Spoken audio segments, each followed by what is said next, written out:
Centre de formation Doctrine Christo ouvre ses formations à tous. Vous cherchez à découvrir la présence de Christ dans les Écritures?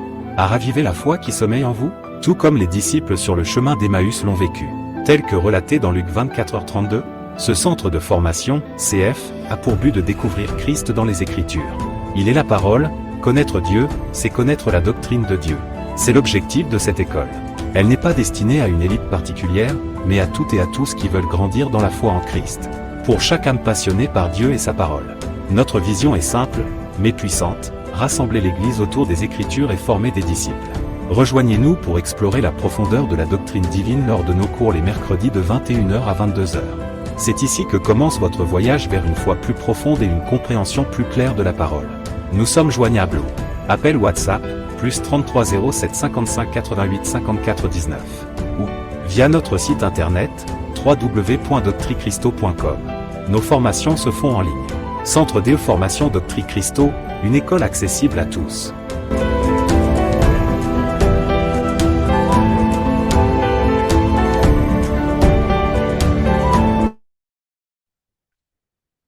Ok, donc nous avons commencé depuis la semaine dernière une nouvelle doctrine. Pour ceux qui n'étaient pas là, euh, est-ce que la sœur Rose, tu as eu l'occasion de regarder en replay la première partie de cette doctrine qu'on a commencé? Donc voilà, je disais, on a commencé donc depuis la semaine dernière la doctrine sur la crainte de Dieu. Et on a déjà vu donc une partie de cette doctrine, tout naturellement. Aujourd'hui, nous allons donc poursuivre cet enseignement, qui est donc la deuxième partie. Apparemment, c'est bon pour le frère. C'est bon, frère Sen, tu me reçois?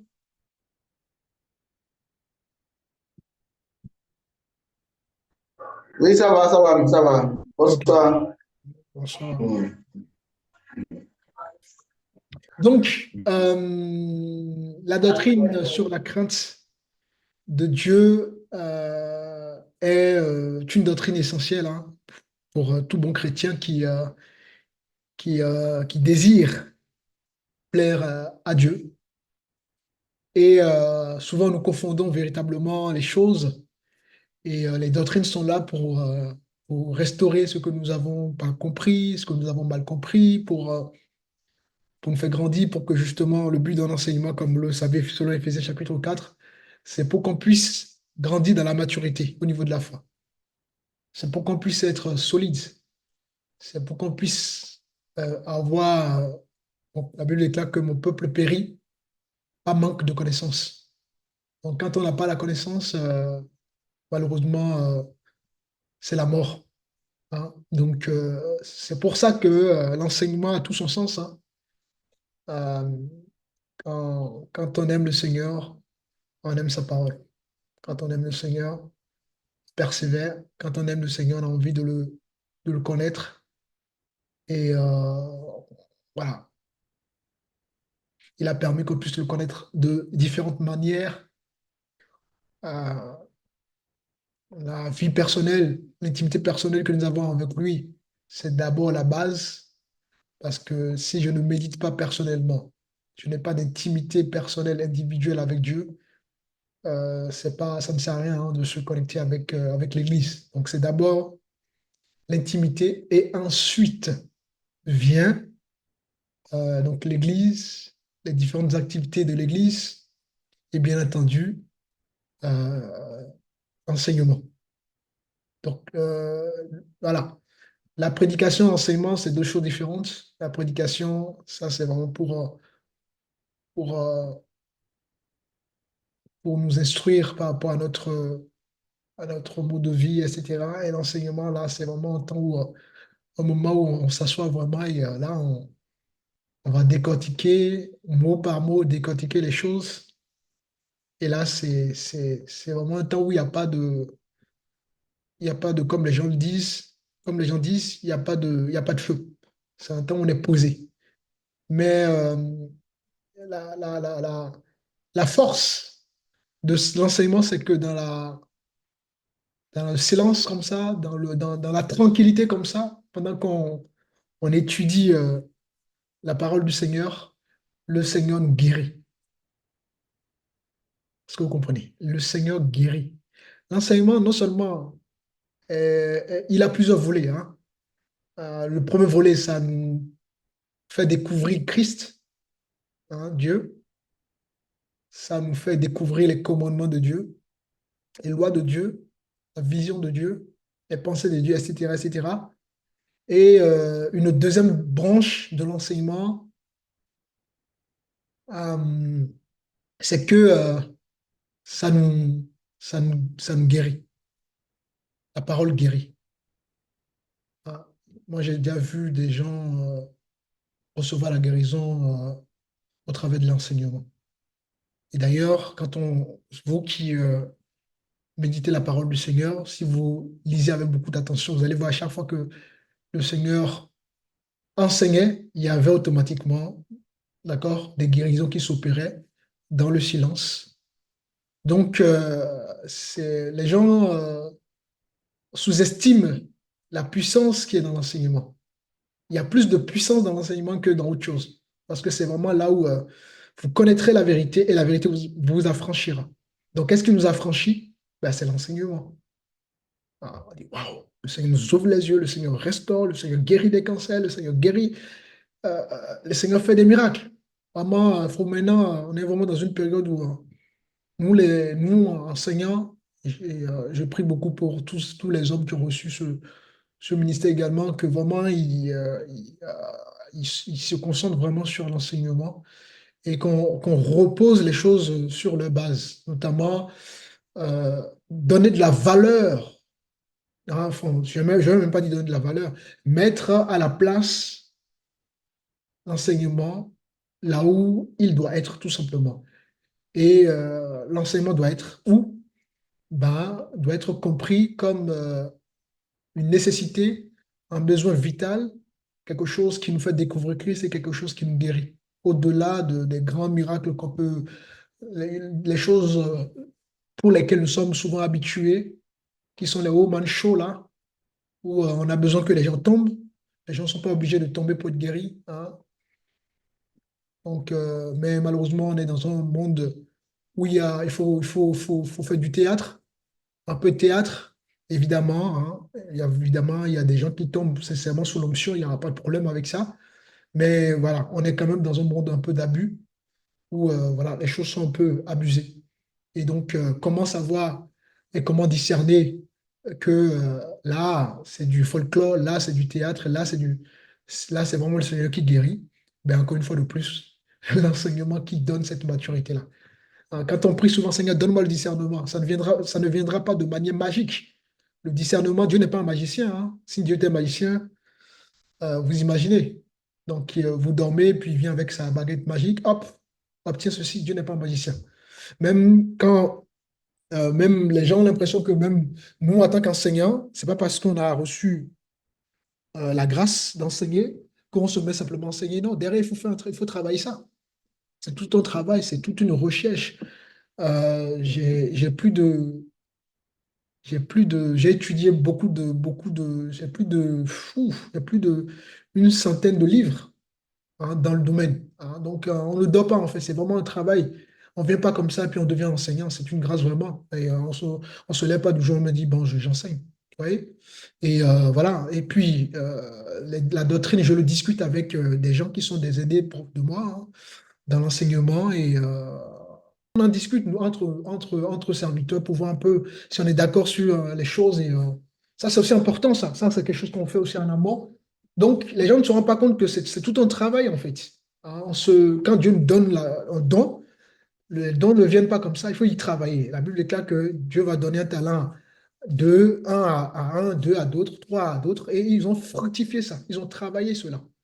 Ah, donc, les gens aujourd'hui voient Dieu comme un magicien, alors que Dieu n'est pas un magicien. Même si tu obtiens le doctorat dans n'importe quel domaine, si tu n'y pratiques pas, ça va être chaud. Donc, peu importe Si on a des diplômes, des talents, etc., il faut y travailler. C'est très important. Eh ben, c'est la même chose aussi pour...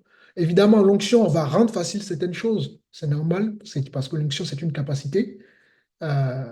Mais il faut y travailler. Et c'est valable dans toutes choses. On a trop de chrétiens fainéants aujourd'hui qui veulent obtenir les choses gratuitement, alors que non.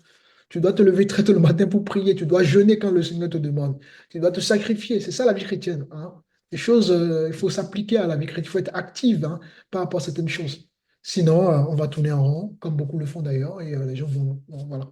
Donc, rassurez-vous, l'enseignement, j'ai fait mes preuves par rapport à l'enseignement. En plus, je vous dis, les vendredis, je donne également des enseignements dans d'autres centres. Donc, j'ai fait mes preuves par rapport à toutes ces choses-là. Et, euh, et, euh, et on ne se lève pas comme ça. Je ne me suis pas levé comme ça pour, vous le savez. On ne se lève pas comme ça. On s'auto-proclame pas être pasteur ou être enseignant. C'est une grâce qui est reconnue par la grâce du Seigneur. Et voilà. Donc, tout ça pour vous dire ou pour attirer votre attention sur l'importance de l'enseignement.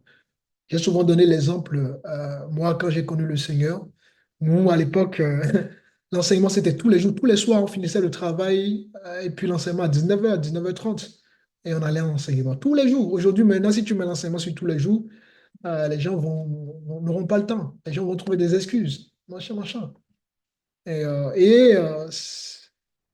C'est ce que l'apôtre Paul fait. Lisez les ouvrages de l'apôtre Paul. Il enseignait les gens nuit et jour. Nuit et jour. Donc, c'est pas des 2 heures d'enseignement. Même aujourd'hui, quand tu veux donner 2 heures d'enseignement, les gens trouvent que c'est trop long. Hein, on a des mémoires de poissons rouges. Hein, les gens, non, l'apôtre Paul passait des journées d'enseignement. Hein, des journées, la journée, la nuit. Les gens ne dormaient pas. Il enseignait pendant 2 ans, pendant 3 ans, selon les communautés. Toutes ces choses ont disparu aujourd'hui. Donc, je bénis le Seigneur pour l'homme qui a été le père de ma... Bon, j'ai plusieurs pères dans la foi, bien évidemment, mais le principal père dans la foi qui m'a montré à faire les 4 pattes, je le bénis vraiment. C'était un homme vraiment qui... on peut lui reprocher beaucoup de choses, mais en tout cas, il nous a donné vraiment la nourriture, l'enseignement, et je pense que c'est ça qui nous a démarqué de beaucoup de personnes. Donc, je vous encourage, bien aimé, voilà, à ne pas négliger l'enseignement. Croyez-moi, même si vous c'est pas, bah, on ne suit pas l'enseignant parce qu'on veut devenir enseignant. Encore vous le savez, on ne se lève pas pour dire je veux devenir pasteur ou plus ceci. C'est une grâce, c'est un ministère, c'est un don. Donc, mais on ne va pas faire des enseignements parce qu'on veut être pasteur. Hein, comme beaucoup le font, on va dans des centres pour devenir pasteur, formation de pasteur, formation ceci, tout ça c'est zéro. On peut faire des formations en tant que pasteur, il n'y a pas de problème. Mais si on n'a pas reçu le don et on va juste faire une formation pour devenir pasteur, vous voyez un peu ce que ça donne, hein. Ça crée un peu tout ce qu'on a aujourd'hui, toutes les dérives qu'on a aujourd'hui. Parce que si Dieu n'envoie pas quelqu'un, il ne faut pas se lever, il faut pas se lever pour servir Dieu. Hein. Derrière un ministère, il y a un combat. Hein. Il y a un combat, il y a, vous vous levez, vous allez mourir avant le temps. Il y a des choses qui se passent. Hein. Il y a vraiment des choses qui se passent. Vous présentez devant les gens, vous vous présentez devant les démons. Donc, il faut faire très attention, même quand on sert le Seigneur, il faut vraiment demander la grâce du Seigneur, parce que au-delà de servir Dieu, il y a des combats spirituels. Et c'est pour ça que vous allez voir ben, des ministères qui tombent, des familles qui sont détruites, parce que si Dieu t'envoie quelque part, Dieu t'envoie pas quelque part, tu y vas, ben, tu auras des problèmes tout simplement. Voilà. Et c'est d'où l'importance de servir le Seigneur avec vraiment, en étant sûr que là, on a reçu vraiment le don. Et puis voilà, les leaders, ils voient ça. Hein. Les leaders vont voir ça, vont vous accompagner. Et puis, au temps voulu, voilà, voilà, on va vous consacrer. Comme ça a toujours le fait. D'ailleurs, en parlant de ça, on va lire un passage. L'Esprit a voulu vraiment qu'on parle de ça. Je ne sais même pas pourquoi j'insiste sur ce côté-là ce soir, mais Dieu seul sait. Nous sommes dans Actes, on va voir quelque chose rapide. Actes, chapitre 13, le verset premier.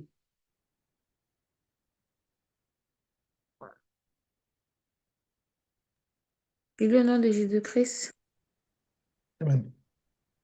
Et il y avait dans l'église d'Antioche des prophètes et des docteurs.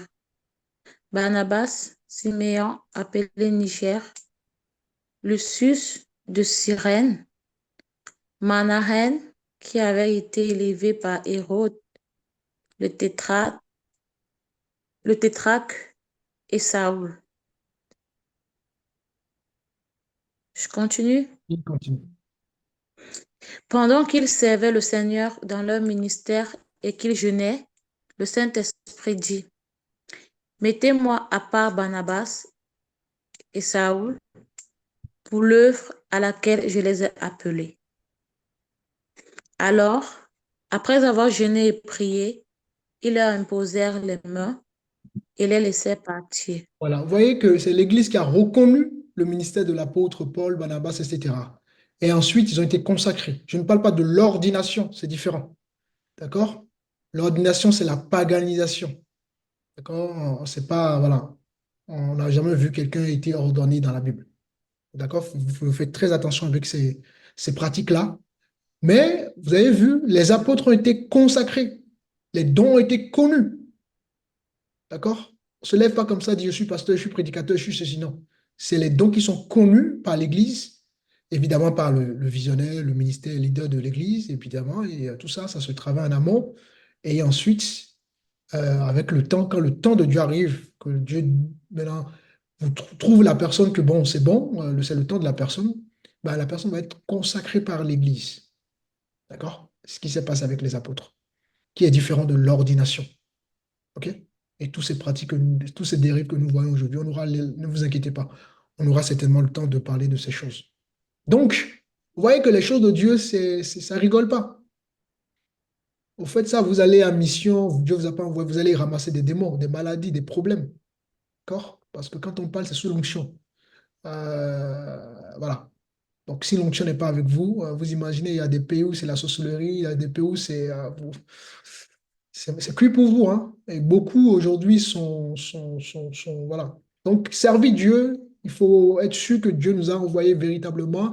Et Dieu est clair à ce niveau-là. Dieu va donner des confirmations. Voilà. Vous aurez des confirmations de part et d'autre.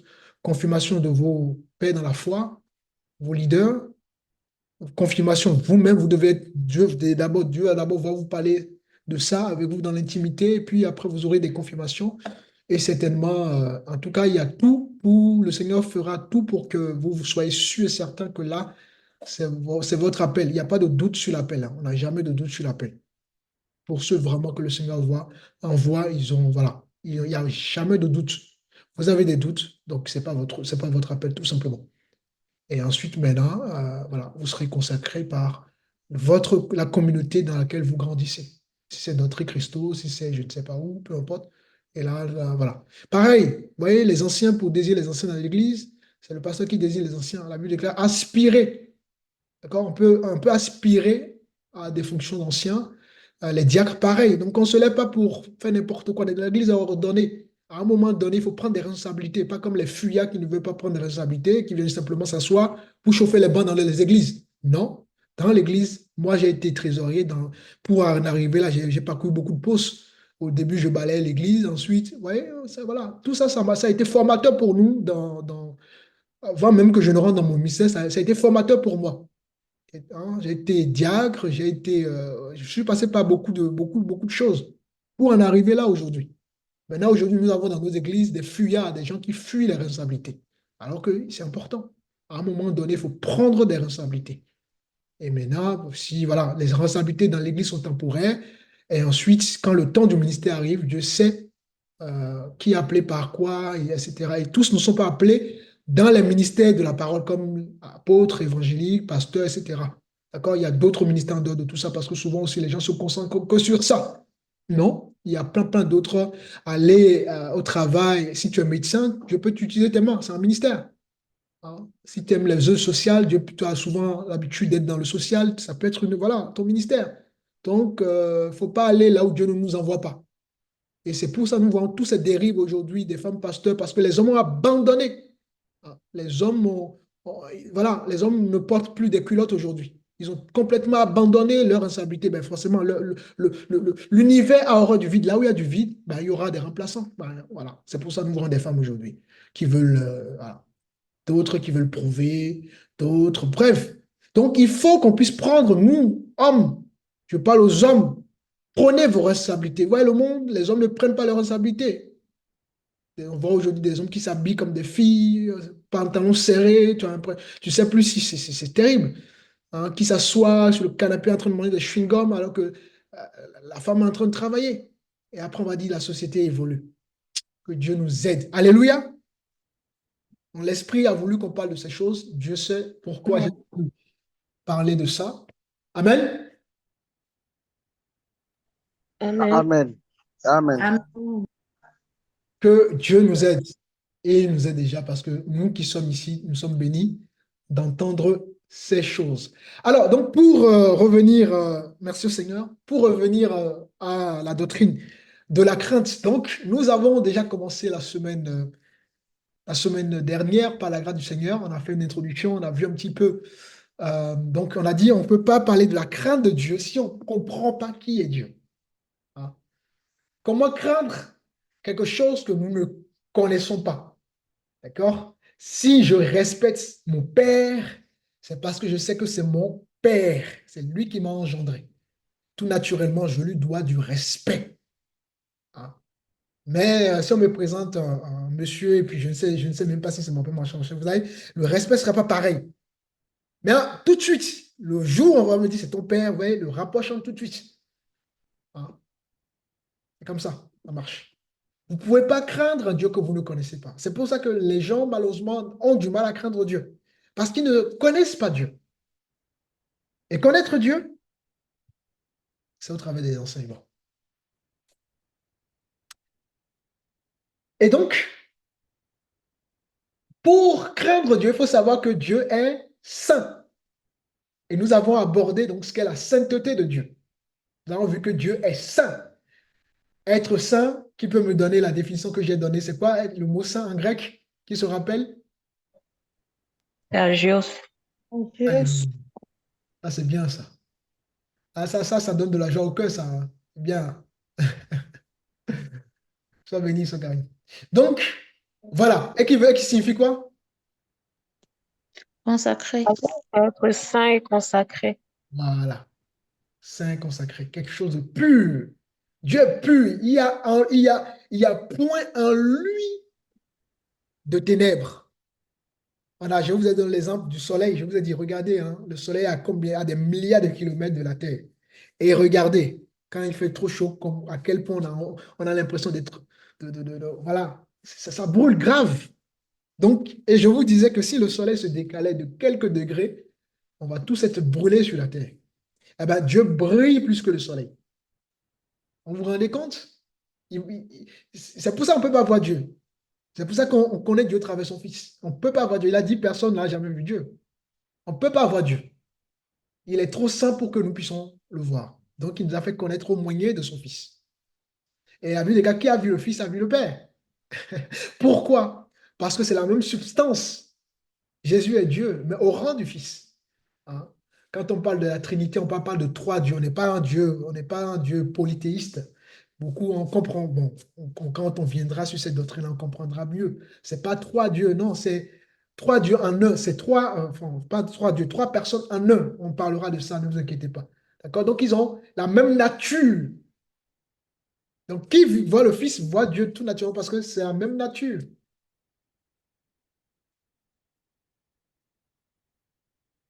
Alors, on va prendre un passage, comme ça va être un passage de rappel. Nous sommes dans 1 Pierre. 1 Pierre, chapitre 15.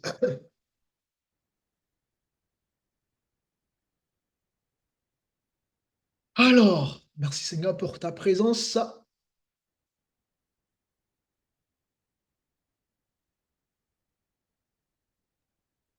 Je lis au nom de Jésus-Christ. Donc, on va prendre 1 Pierre, chapitre 1, hein, et on lit à partir du verset 15. Oui.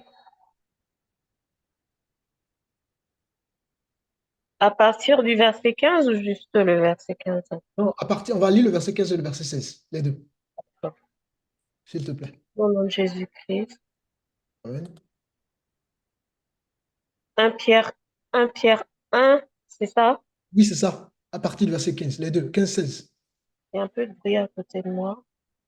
Il n'y a pas de souci. Mais, puisque celui qui vous a appelé est saint, vous aussi soyez saints dans toute votre conduite. Mhm. Selon qu'il est écrit, vous serez saints car je suis saint.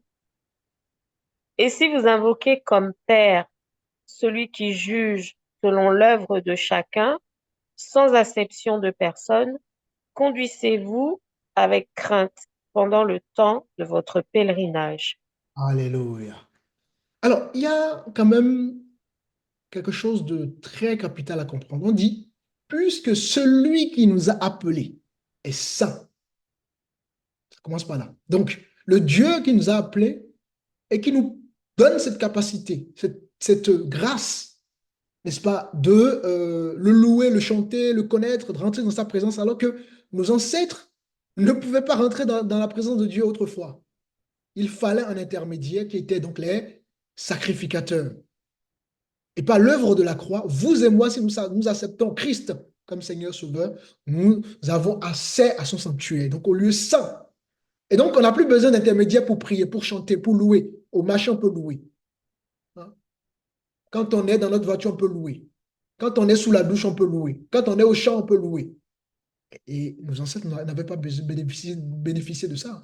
Vous vous rendez compte? Et on nous dit que puisque celui qui nous a appelés est saint, donc Dieu est saint. Nous avons un Dieu pur, agios. Il y a point en lui de ténèbres. Il est incompatible avec les ténèbres. Il n'y a pas de coexistence avec les ténèbres. Et malgré sa sainteté, il nous appelle à lui. Et quand on comprend que la sainteté de Dieu est vis-à-vis de la relation que nous avons avec lui, on se dit, Seigneur, je suis un être humain, pécheur, machin, machin. Toi qui es un Dieu saint, tu crées une relation avec moi, qui est l'amour. Donc, agios, saint, qui nous parle de la sainteté. Vous aussi.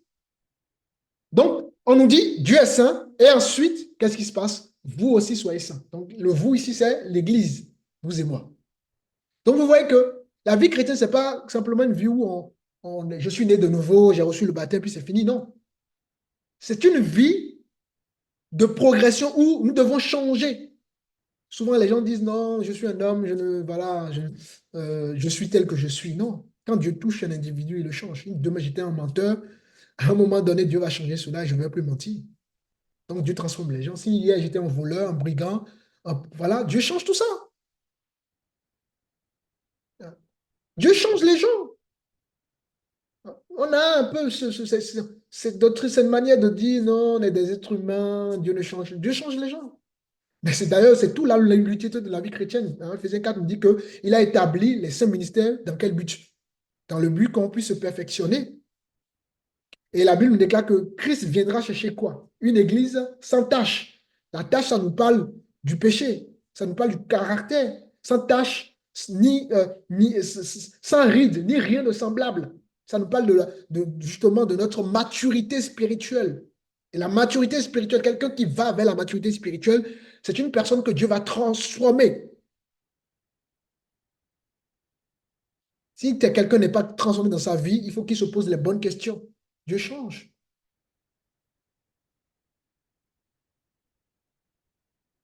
Dieu change les gens.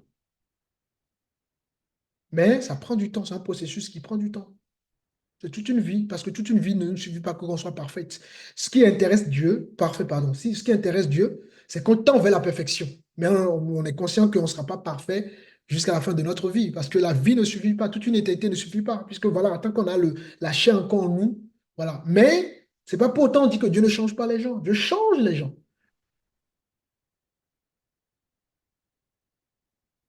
C'est pour ça que dans l'Église, il y a des modèles. C'est pour ça que dans les guerres, il y a des gens, on doit les respecter. On ne va pas les prendre comme des dieux, mais on se doit de les respecter pour leur sacrifice, pour leur témoignage, pour leur persévérance. C'est pour ça que quand on persévère, détrompez-vous, ça encourage d'autres bien-aimés. Quand on est sage, ça encourage d'autres bien-aimés. S'il n'y a pas de modèles dans nos églises, c'est chaud, c'est compliqué.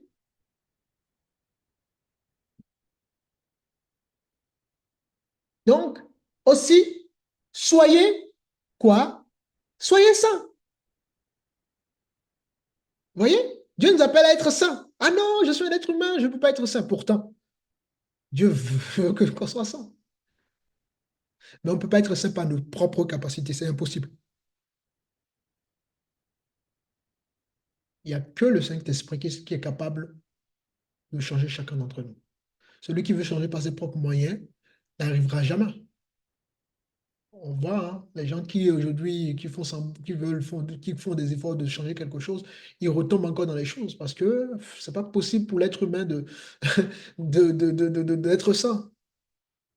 Dieu merci, par l'œuvre de la croix et par la nouvelle naissance, nous pouvons, n'est-ce pas, donc être dans ce processus qui nous change par le Saint-Esprit. Donc Dieu nous demande d'être saints. Dans quoi? Toute votre conduite. Dans toute votre conduite. La conduite ici en grec, c'est anastatrophe, un truc comme ça, anastatrophe de mémoire. Qui veut dire quoi?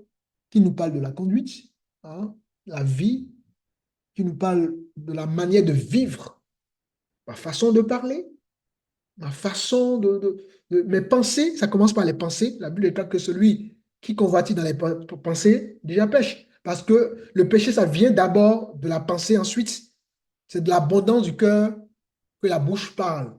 Donc avant de tomber, ça commence par les pensées, ensuite, voilà, ça va couler comme ça dans notre cœur, et ensuite, on va maintenant commettre l'acte. Ce n'est pas l'acte en soi qui est un péché. Ça commence quand on nourrit déjà dans nos pensées déjà quelque chose. Vous voyez, quelqu'un qui veut voler, c'est quelqu'un qui va dire, bon, dans ses pensées, comment je vais faire pour voler demain, 15 heures. Vous voyez, c'est quelque chose qui se planifie d'abord dans la pensée. Et ensuite, l'acte viendra simplement, l'acte, c'est la conséquence, d'accord, du péché qu'on a déjà commis dans les pensées. Souvent, on va regarder à l'acte, mais souvent, très souvent, c'est dans la pensée, c'est comment on réfléchit. C'est pour ça que le murmure, justement, c'est un péché.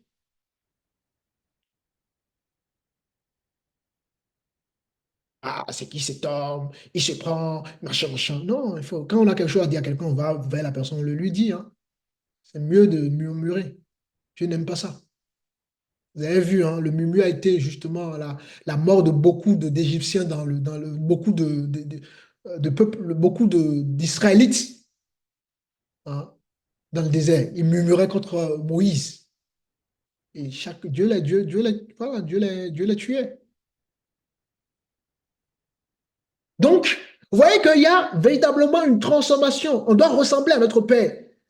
D'accord? Vous qui êtes parents, si vos enfants ne vous ressemblent pas, on va se poser des questions. Donc, vous voyez?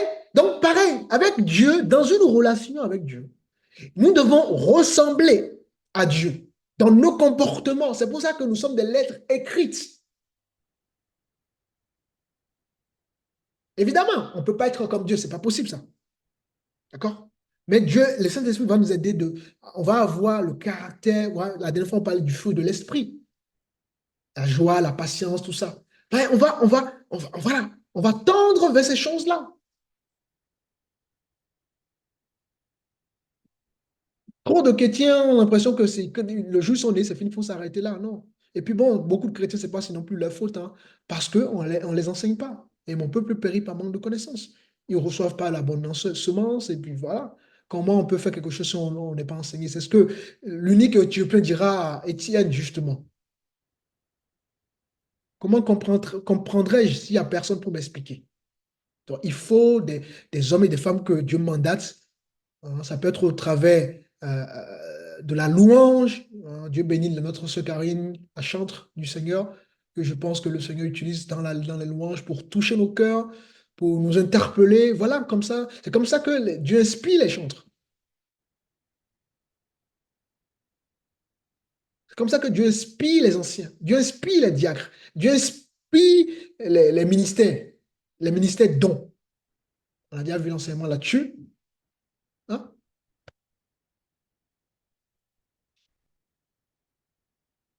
Celui qui vous a appelé est saint, vous aussi soyez saint dans toute votre conduite. On a vu hein, ce que c'est que conduite en grec. Donc voilà, anastrophe de mémoire, mais je confirmerai ça la semaine prochaine. J'ai un petit doute un peu sur le mot. Et puis, selon qu'il est écrit, vous serez saints car je suis saint. Vous voyez? Vous serez saints. Pourquoi? Parce que Dieu est saint, tout simplement. Donc, bien-aimés, chers amis, il est important de comprendre que Dieu est saint. Donc, l'objet de sainteté faisait partie de l'objet de l'enseignement de la première partie qu'on a vu donc, la semaine dernière. Donc, saint, agios, d'accord, consacré. C'est pour ça que Dieu nous met à part pour nous consacrer. On est des hommes consacrés. Ensuite, nous avons vu que donc cette sainteté a trois notions. Qui se rappelle des trois notions? Quelqu'un se rappelle de ça? Oh, j'ai oublié. C'est pas très grave. Donc, il y a trois notions essentielles à comprendre quand on parle de la sainteté de Dieu. Hmm. C'est pas grave, ne t'inquiète pas, ça arrive, c'est pas grave, ce Karim. Donc, rappel rapidement, la première, c'est, voilà, on y voit la séparation, d'accord? Parce que Dieu est pur, donc il y a, Dieu est séparé de toute sa création, hein. Dieu est séparé du péché. Dieu est séparé de tout ce qui est impur, de l'impureté, d'accord? Dieu est totalement distinct, hein, de tout ce qui est, on va dire, corrompu ou imparfait, parce qu'il est tout simplement saint. Donc, quand on parle de la sainteté, on a la notion de séparation. Et comme nous-mêmes, nous devons être saints comme notre Père, ben nous-mêmes, ben Dieu nous met à part, on se sépare. Dieu met une séparation entre le péché, entre les gens qui ne vont pas nous aider. Voilà. C'est pour ça que dans notre vie de tous les jours, nous avons des séparations au fur et à mesure qu'on évolue avec le Seigneur. Dieu permet des séparations. Non seulement des séparations vis-à-vis de notre conduite, comme on l'a vu sur 1 Pierre chapitre 1, mais aussi des séparations avec des gens, avec des milieux, avec, voilà. Et ensuite, la deuxième notion essentielle qui ressort de cette sainteté qui est de Dieu, n'est-ce pas? C'est que le péché est inaccessible à Dieu. Ouais, le péché, est-ce que ce que je dis là, je ne dis pas de bêtises. Ouais, le péché est inaccessible, ou bien Dieu est inaccessible au péché, voilà, c'est mieux comme ça. Dieu est inaccessible au péché. Je pense que la phrase est correcte. C'est bon? Ma Non, formulation, c'est correct, le j'espère. péché, Hein? le, le péché ne peut pas Voilà, s'approcher de... s'approcher de Dieu, voilà. Et donc, nous-mêmes, au fur et à mesure qu'on évolue avec le Seigneur, on s'éloigne du péché. Et le péché, c'est pas comme les gens pensent. Quand on parle de péché, les gens voient tout de suite le vol, la violence. Non, le péché, c'est juste, ça commence par la désobéissance. Même quand Dieu te dit, va à gauche, tu ne vas pas à gauche, c'est un péché. Quand Dieu te dit, je veux que tu restes trois jours à la maison, tu ne le fais pas, c'est un péché. Quand Dieu te dit, va à Cotonou ou à Douala, et tu n'y vas pas, c'est un péché. Dieu dit à Jonas d'aller à, comment ça s'appelle? À Ninive. À Ninive. Il a dit non. Vous avez vu comment ça, il a fini? Il a fini dans le ventre du poisson. Dieu est trop puissant, les amis. Vous voyez? Donc, les gens ont souvent tendance à croire quand on dit péché, c'est tout ce que voilà, on connaît qui est un peu immoral, hein? Tout ce qui n'est pas trop catholique. Mais non, c'est pas. Oui, oui, effectivement, ça rentre dans le cadre du péché. Mais le péché, d'abord, ça commence par la désobéissance. Alléluia. Amen. Amen. Amen. Dieu soit béni. Et ensuite, quelques rappels importants pour continuer. La troisième notion, quand on parle de la sainteté de Dieu, on y retrouve une troisième notion, bien évidemment, qui est donc la sainteté de Dieu manifestée par Jésus. On a vu que Jésus a vécu comme nous, hein, en tant qu'être humain, 100% homme, 100% Jésus. 100% Dieu, pardon. Et la Bible déclare qu'il n'a pas péché, il n'a point péché. D'accord? Donc la sainteté de Dieu s'est révélée au travail de son Fils. Si vous voulez, on peut prendre. C'est toujours important de prendre et de faire des petits rappels comme ça. Nous sommes dans Hébreux. Ah bien, alors, Hébreux chapitre 7. Merci Seigneur pour ta présence. On va lire le verset 26.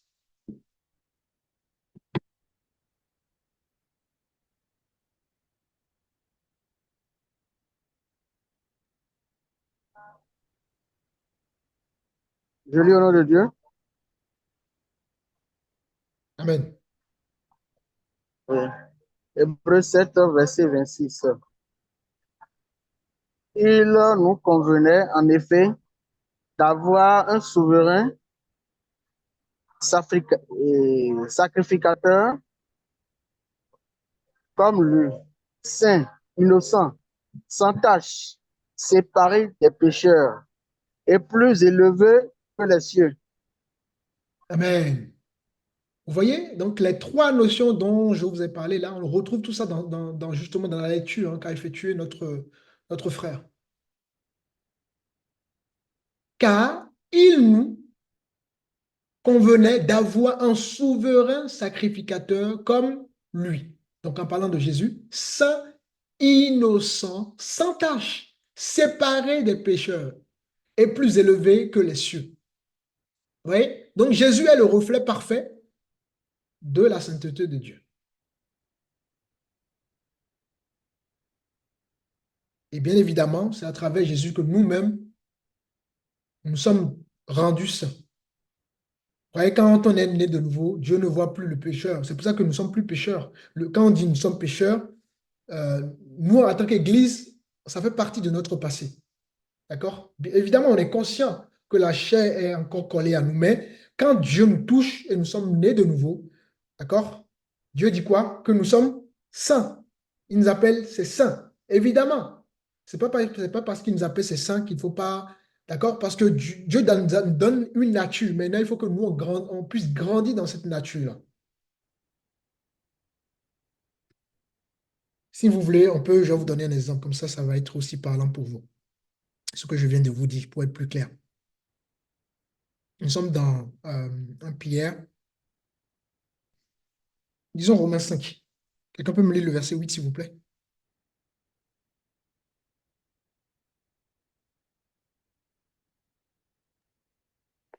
Mais Dieu prouve par son amour envers nous Mhm. en ce que, lorsque nous étions encore des pécheurs, Jésus-Christ est mort pour nous. Amen, on va s'arrêter là d'abord.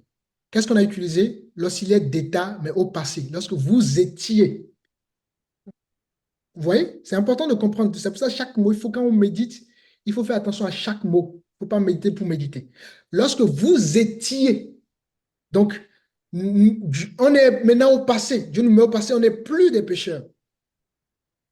Par la grâce du Seigneur. Maintenant, ce n'est pas parce qu'on n'est plus des pécheurs. Ça, c'est vraiment, ça, c'est le sens spirituel que Dieu nous donne, la nature spirituelle que Dieu nous donne.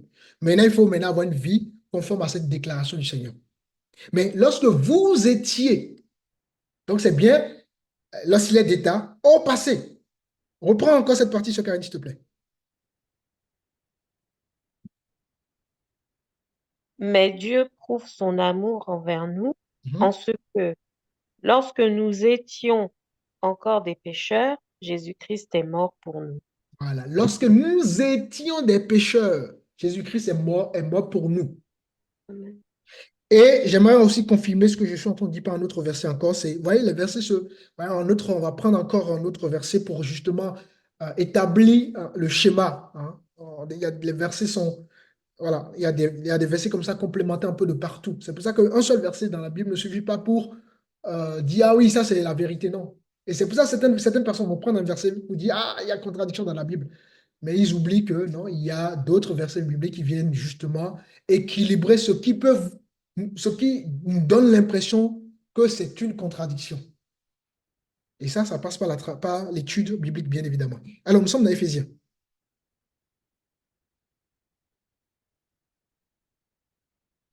Il y a beaucoup de versets dans Éphésiens, mais bon, je vais prendre le chapitre 2. Je pense que ça est plus parlant là-dessus. On va prendre la partie verset. On va même prendre la partie verset premier. Comme ça, voilà. On va. Éphésiens 2, la partie verset premier. Vous étiez morts par vos offenses et par vos péchés. On va s'arrêter là d'abord.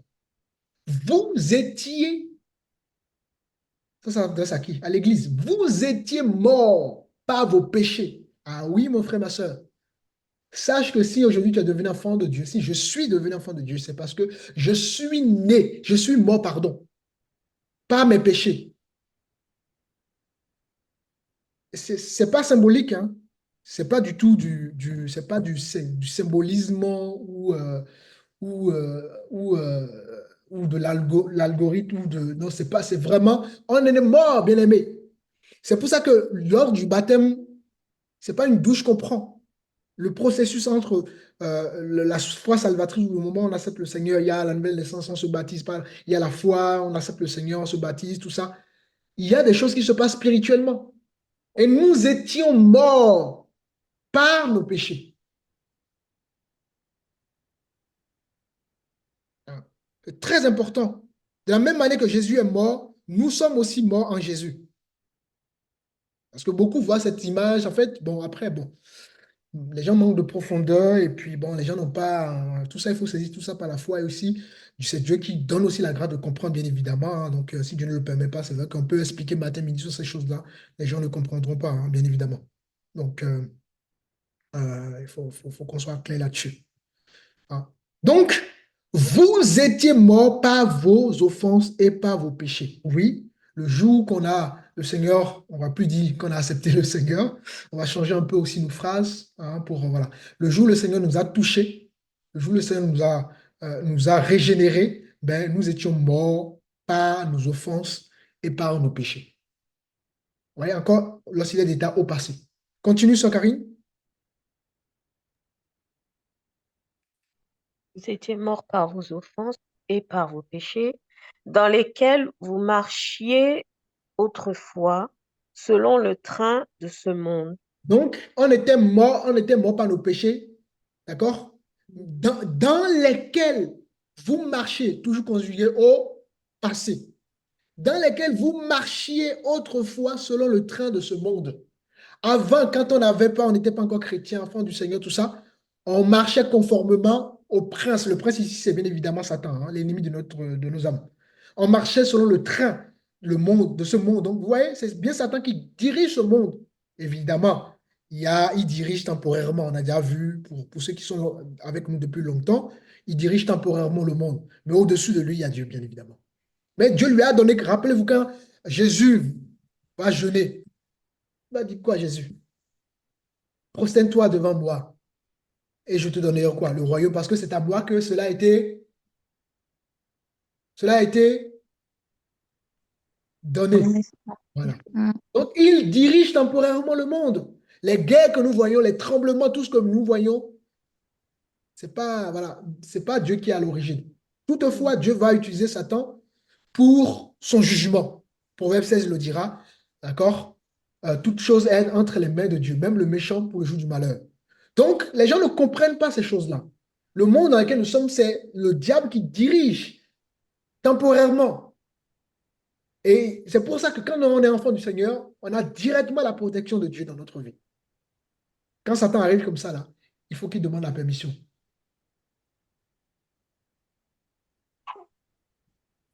Dans lesquels vous marchiez autrefois selon le train de ce monde, selon le prince de la puissance de l'air. Ouais, même la Bible reconnaît la puissance de Satan. Souvent, nous négligeons, c'est ça. Mais évidemment, nous sommes plus que vainqueurs parce que Jésus l'a déjà vaincu. Mais qui est plus que vainqueur? Ben justement, le chrétien, le né de nouveau, le régénéré. C'est lui qui est plus que vainqueur. Le train de ce monde selon le prince de la puissance de l'air et l'esprit qui agite maintenant dans les fils de la rébellion. Le verset 3. Nous tous aussi, nous étions de leur, voyez, à chaque fois, toujours du passé.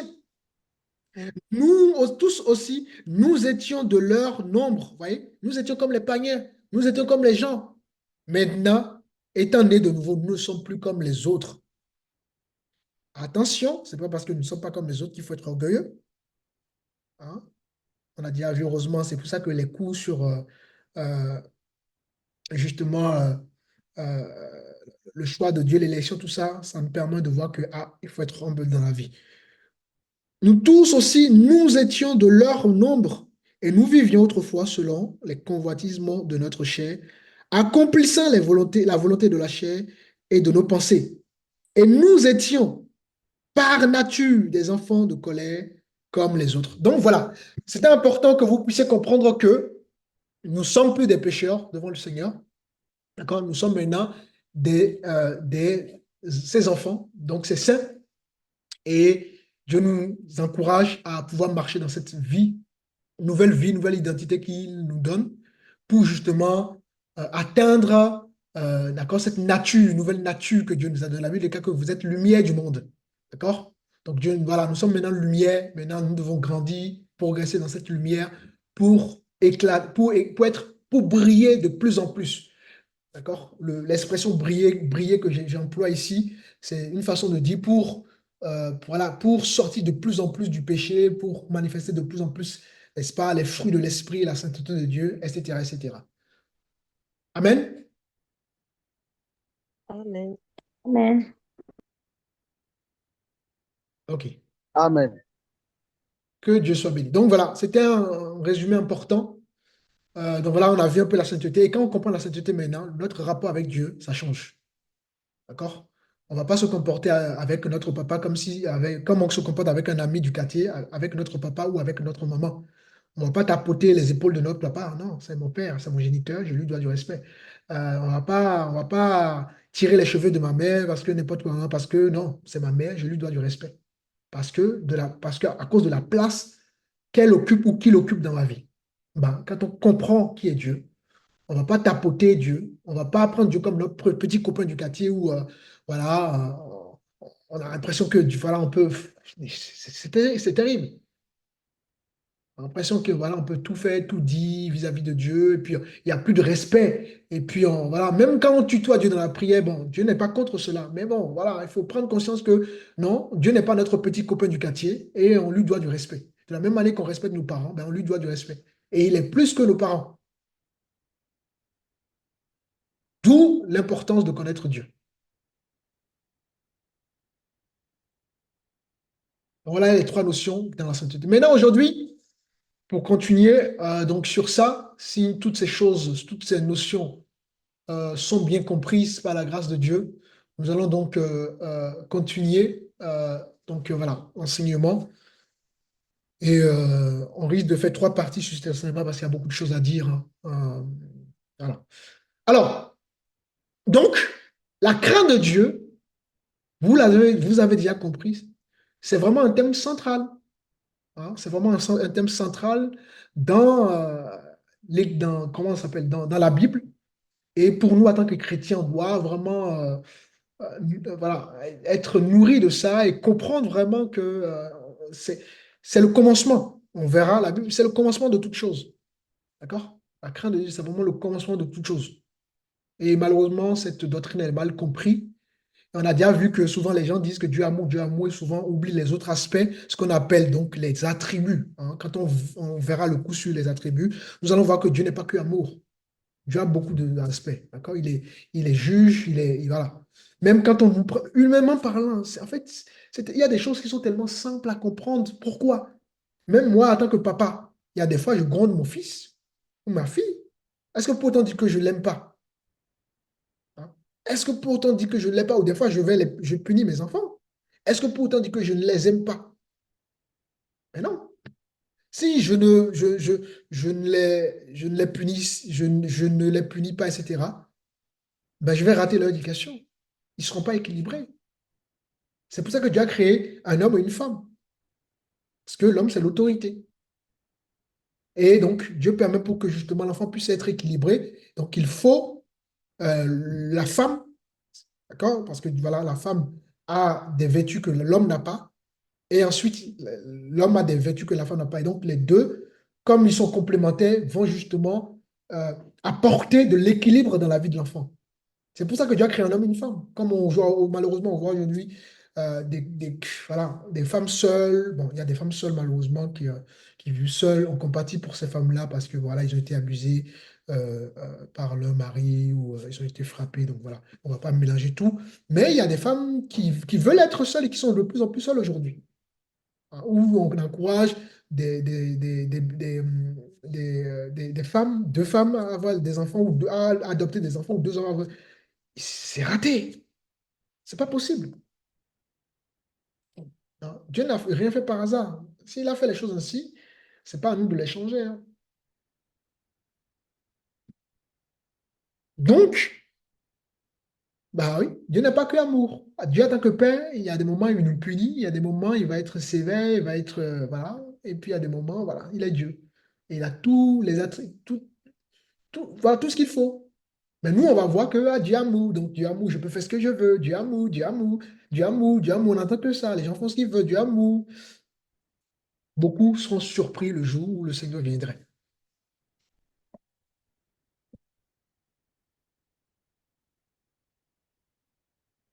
Beaucoup, je vous dis, les amis. Alors, on va essayer d'identifier, on va faire cet exercice-là, hein, les fausses craintes de Dieu qu'on peut voir chez certains chrétiens. Comme ça nous permet déjà de voir si on est dans ces choses et d'y faire un travail. Parce que je ne peux pas parler de ça sans énumérer un peu les fausses craintes. Et oui, il y a des fausses craintes. Un peu comme il y a des gens dans toute chose, hein. Il y a des relations amoureuses où la femme n'aime pas son mari ou le mari n'aime pas sa femme, hein. Et tous deux vivent comme des couples, mais ils ne s'aiment pas. Ils sont là pour des intérêts. Bah oui, donc voilà. Donc sachez qu'il y a des chrétiens qui sont dans l'hypocrisie avec le Seigneur en manifestant des fausses craintes ou qui ne se sont pas enseignés, qui ne comprennent pas ce qu'est la crainte de Dieu. Donc oui, il y a des fausses craintes, il y a des fausses craintes. Et la crainte, ce n'est pas la peur, nous le verrons, ne vous inquiétez pas, hein, ce n'est pas la peur, hein. Donc, pour identifier une fausse crainte de Dieu, d'un point de vue biblique, hein, vous devez comprendre qu'il est important de recevoir un enseignement sur la doctrine, bien évidemment, parce que cette doctrine va permettre de comprendre donc ce qu'est la véritable crainte de Dieu et justement ce que cette crainte implique dans notre vie de tous les jours, dans notre relation avec le Seigneur. Donc, la fausse crainte de Dieu se manifeste euh,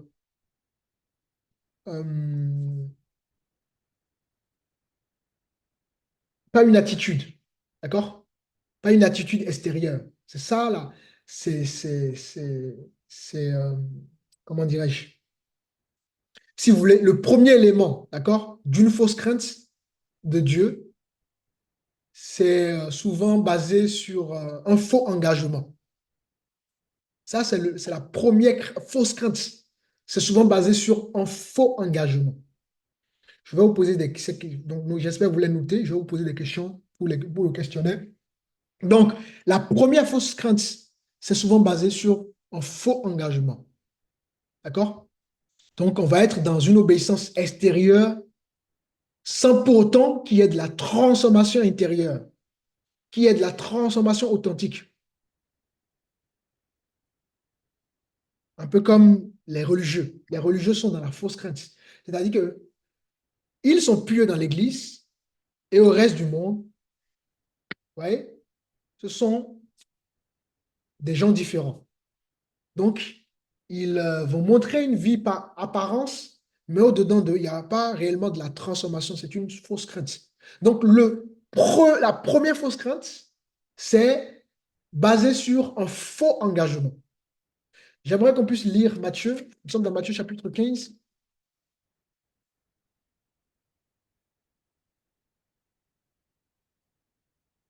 Matthieu chapitre 15, on va lire le verset 7 et le verset 8.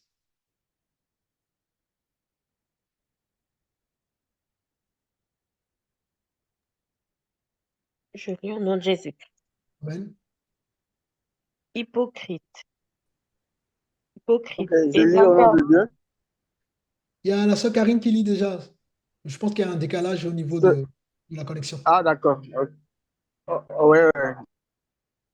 Hypocrite, Ésaïe a bien prophétisé sur vous quand il a dit, ce peuple m'honore des lèvres, mais son cœur est éloigné de moi.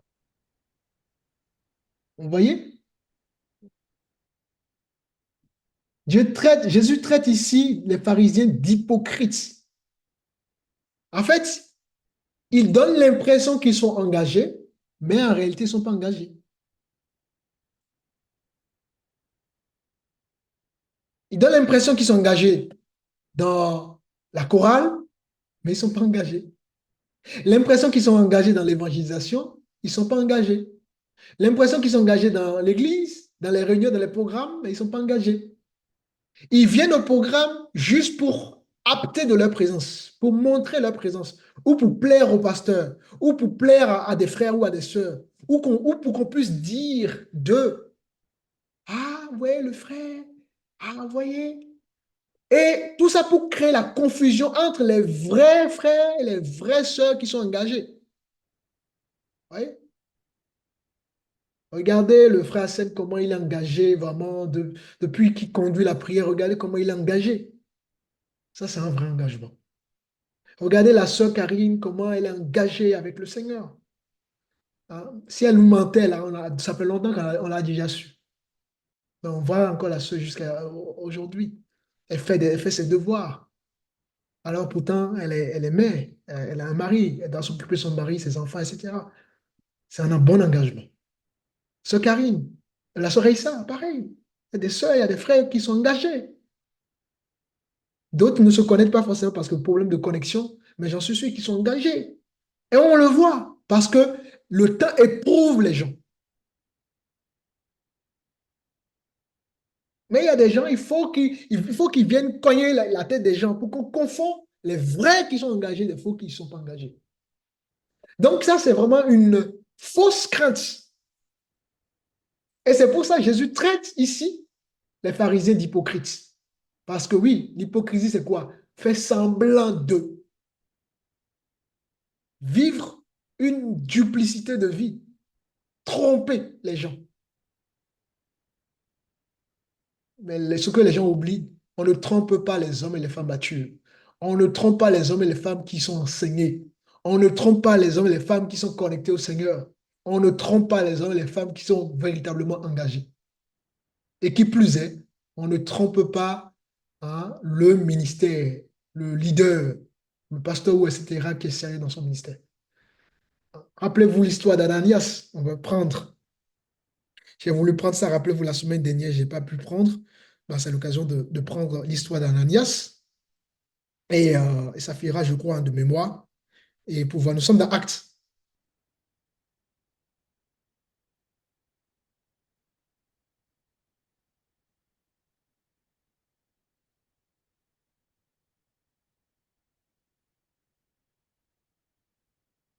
Nous sommes dans Actes 5. Si quelqu'un peut me lire à partir du verset 1er.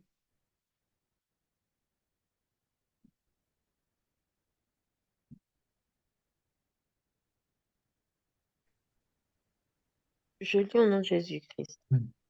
Mais un homme nommé Ananias, avec Saphira sa femme, vendit une propriété et retint une partie du prix. Sa femme le sachant, puis il apporta le reste et le déposa aux pieds des apôtres. Pierre lui dit, Ananias, pourquoi Satan a-t-il rempli ton cœur au point que tu mentes au Saint-Esprit et que tu aies retenu une partie du prix du champ? S'il n'eût pas été vendu, ne te, res- ne te restait-il ne te restait-il pas, et après qu'il ait été vendu, le prix n'était-il pas à ta disposition? Comment as-tu pu mettre en ton cœur un pareil dessein? Ce n'est pas à des hommes que tu as menti, mais à Dieu. Waouh, continue. Verset 5. Ananias, entendant ces paroles, tomba et expira. Une grande crainte saisit tous les auditeurs. Mhm, Les jeunes gens, s'étant levés, l'enveloppèrent, l'emportèrent et l'ensevelirent. mhm, Environ 3 heures plus tard, sa femme entra sans savoir ce qui était arrivé. Pierre leur adressa la parole. Dis-moi, est-ce à un tel prix que vous avez vendu le champ? Oui, répondit-elle, c'est à ce prix-là. Verset 9. Alors Pierre lui dit, comment vous êtes-vous accordés pour tenter l'Esprit du Seigneur? Voici, ceux qui ont enseveli ton mari sont à la porte et ils t'emporteront. Wow. 10. Ah, Oui, ça te déchire. Au même instant, elle tomba aux pieds de l'apôtre et expira. amen. Waouh, waouh, waouh, waouh. L'Hébreu nous dit que ces choses ont été écrites pour nous servir d'exemple. Waouh. Voilà un couple. Personne ne les a forcés. Eux-mêmes ont décidé de vendre l'un, s'ils avaient plusieurs terrains, ou certainement cotiser des dons pour des frères, parce que c'est ce qui se passait dans l'église de Corinthe, l'église, j'ai dit Corinthe, pardon, l'église de Jérusalem. Et ils vont vendre leur terrain et ils vont faire un complot entre eux, alors qu'il n'y avait aucune pression sur eux, voilà, on avait exigé aucun pourcentage d'eux. C'est d'ailleurs ce que l'apôtre Pierre a rappelé hein, à ces deux couples, à ces deux personnes. L'homme arrive et il ment. Voilà, j'ai vendu le terrain à tel prix, voilà. Et l'apôtre dit, mais c'est pas aux hommes que tu es en train de mentir, c'est à Dieu. Et pourtant, la personne qui était devant ce frère, c'était l'apôtre, c'était un homme. Mais l'apôtre, c'était une autorité. C'est ce qu'ils ont oublié. Et c'est ce que souvent les gens oublient. Quand les gens mangent déjà avec toi, vous rigolez ensemble, ils oublient que tu es une autorité. Nous sommes une autorité. Et la Bible recommande, n'est-ce pas, aux frères et sœurs d'honorer l'autorité. Il n'y a pas que les gens n'ont pas du mal à honorer Macron, ou à honorer Talon, Patrice Talon, ou à honorer Paul Biya, ou à honorer Joe Biden. Les gens même sont prêts à s'agenouiller pour les autorités du monde. Mais quant aux autorités de l'Église, les gens les méprisent. Alors, ils vont mentir. Qu'est-ce qui s'est passé au final? L'apôtre Pierre dit à son mari, tu ne mens pas aux hommes, mais c'est à Dieu que tu as menti. Que ton argent périsse avec toi. Et qu'est-ce qui s'est passé? Ben, il a été, voilà, il est mort sur le champ. On l'a enveloppé. Sa femme arrive. Elle n'était pas là au moment où les choses se sont passées. Elle arrive. L'apôtre Pierre lui pose la question, est-ce que c'est à ce prix que vous avez vendu le terrain? Et comme ils ont déjà comploté avant, ben elle-même confirme. Et même chose, elle va mourir. Voilà Dieu. Parce que Dieu, on ne le voit pas physiquement. Il passe par des hommes. Il passe par des femmes. Il passe par ses ministres. Il passe par ses serviteurs. Il passe par ses disciples. Et nous devons faire très, très attention.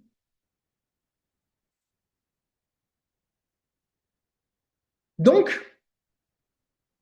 vous voyez, il y a un faux engagement.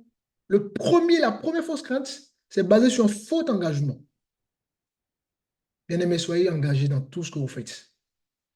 Soyez au complet, vous-même, tel que vous êtes, avec vos qualités, avec vos défauts. Mais impliquez-vous.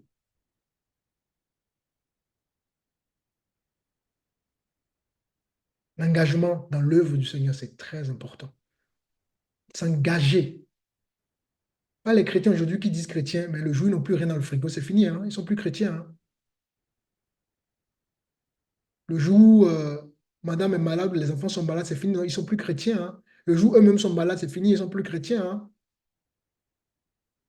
Parce que pour eux, être chrétien, c'est baigner dans le bonheur.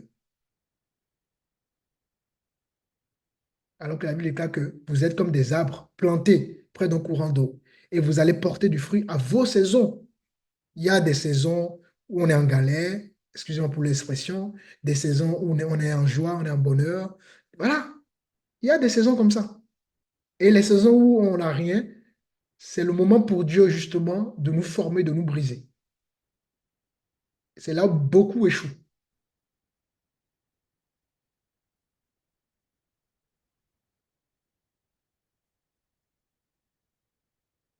C'est facile de dire ma femme, je t'aime, je t'aime, je t'aime, je t'aime, je t'aime, je t'aime, ou bien mon mari, je t'aime, je t'aime, je t'aime.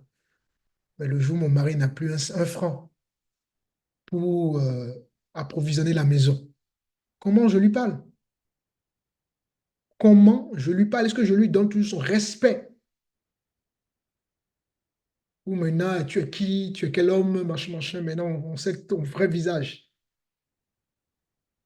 Ou c'est le moment où on va s'énerver, on va frapper sa femme. Ah oui, tu m'énerves. Non, les amis. Galet ou pas, on s'aime. Point. Et donc, galet ou pas avec le Seigneur, on l'aime. Ni l'épée, ni la famine, ni les choses du monde ne nous sépareront de l'amour de Dieu. Mais bien évidemment, il faut avoir une foi solide pour pouvoir être capable, n'est-ce pas, de résister et de persévérer dans ce sens. Alors Jésus dit, ce peuple m'honore des lèvres, mais le cœur est éloigné de moi. Vous voyez? Donc une fausse crainte de Dieu va se manifester par des pratiques religieuses. Évidemment, des pratiques religieuses extérieures. Hein, d'accord? Comme par exemple la prière. La prière, c'est une pratique extérieure.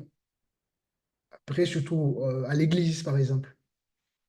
Il y a des gens, par exemple, qui prient beaucoup dans l'église, mais dans leur vie, ils ne prient jamais. Chez eux, ils ne prient pas. Avec leurs femmes, ils ne prient pas. Avec leurs enfants, ils ne prient pas. Avec... Voyez? Mais à l'église, on va les voir prier. Ça, c'est un faux engagement. Ou ça peut être aussi la fréquentation de l'église. On encourage les bien-aimés qui sont engagés, qui sont, même s'ils sont fréquents, parce qu'ils sont engagés, mais il y en a d'autres qui sont fréquents, mais qui ne sont pas engagés. Et que Dieu nous donne le discernement pour discerner ces hommes et ces femmes-là. Donc, la première fausse engagement, ce sont des gens qui n'ont pas de relation avec Dieu. Ils sont dans une forme de piété, mais il n'y a pas d'engagement de cœur. Ils ne sont pas avec nous.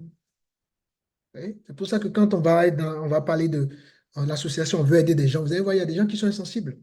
Et pourtant, on ne cesse de redire, on ne veut pas des millions. Même si tu as 1 euro, même si tu as 100 francs, même si tu as 500 francs, même si tu as 1000 francs, même si tu as 10 euros, ensemble, si on arrive à cumuler ce que chacun allait donner, ça va donner une somme conséquente. Mais les gens sont insensibles. Mais quand eux, quelqu'un va mourir dans leur famille, quelqu'un serait malade dans leur famille, ou eux-mêmes, ils auront des problèmes, ah, vous pouvez m'aider, vous pouvez m'aider. Là, ils attendent qu'on soit sensible à leurs problèmes. Mais le frère X qui était malade la dernière fois, la sœur Y qui était malade la dernière fois, et dont l'Église avait décidé d'aider, vous étiez insensible vis-à-vis de sa situation. Faux engagement. Alléluia. Amen. Ça va pour tout le monde? Moi, ça va. Ok. Sœur Raïssa, je t'entends plus. Ça va. Pour moi d'avoir vos retours pour savoir que vous êtes avec moi, c'est pour ça que je vous demande si vous êtes là. C'est bon? Oui, oui, c'est bon. Ok. Donc, le deuxième élément d'une fausse crainte de Dieu, on a vu que le premier élément est basé sur quoi? Un faux engagement. D'accord? Le deuxième élément d'une fausse crainte de Dieu est basé sur la motivation de la peur des hommes. La motivation de la peur des hommes. Nous sommes dans Galates, chapitre 1. Dans le chapitre 1, si vous pouvez me lire le verset 1, le verset 10, pardon.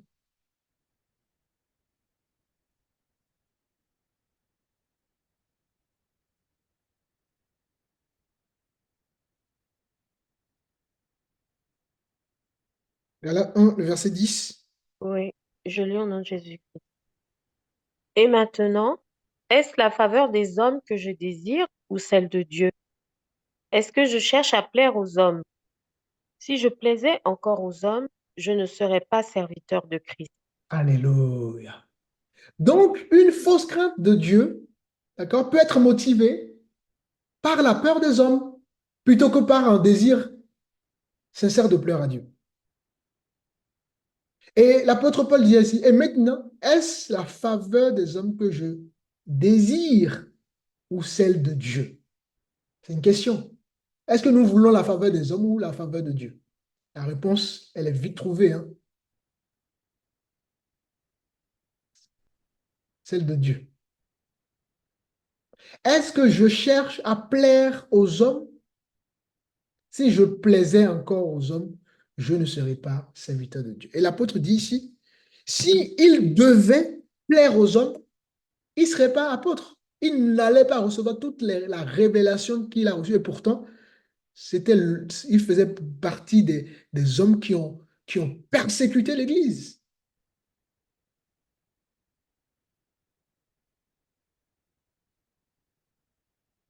Et il y a des gens qui, soi-disant, vont craindre Dieu, mais leur crainte est orientée vers les hommes. Ils sont, je vous donne quelques exemples. Dieu dit à un frère, va à Cotonou, ou une soeur à Cotonou. Et il reçoit ça, machin, machin. Il va aller voir peut-être le pasteur. Ah, le Seigneur m'envoie en mission, ou quelque part, voilà, j'ai à cœur d'aller à Cotonou pour quelque temps. N'est-ce pas? Et puis, le pasteur lui dit, non, non, non, non, machin, machin, le pasteur trouve des arguments, machin, machin, machin. Et là, tout de suite, hop, je ne peux pas y aller. Qu'est-ce que mon pasteur va dire? Qu'est-ce qu'il va penser de moi? Que j'ai déserté l'église? Qu'on ne peut pas compter sur moi? Voilà les raisonnements qui commencent à arriver. Voilà, que je suis en train d'inventer des choses. Parce qu'on a plutôt plus peur de l'homme que Dieu. Vous voyez, c'est la même chose dans le monde actuel. Pour faire quelque chose, on a envie que, voilà, les gens valident ce qu'on veut faire.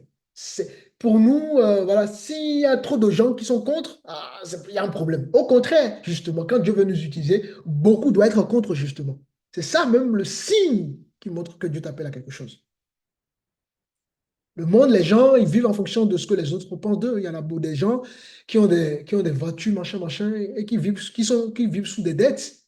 Mais pourquoi ils ont des trucs qui dépassent leurs moyens? Parce que ils ont des amis qui ont des moyens et attention, il faut être dans la concurrence. Sinon, qu'est-ce qu'on va penser de moi? Et donc, les gens sont prêts à aller faire des dettes astronomiques, et les gens sont prêts à n'importe quoi. Et donc, ils vont vivre une vie qui n'est pas la leur. On va vivre une vie qui n'est pas la nôtre. Parce que on préfère la faveur des gens. On veut que les gens nous apprécient. On veut que les gens nous valident. Et ça devient une norme.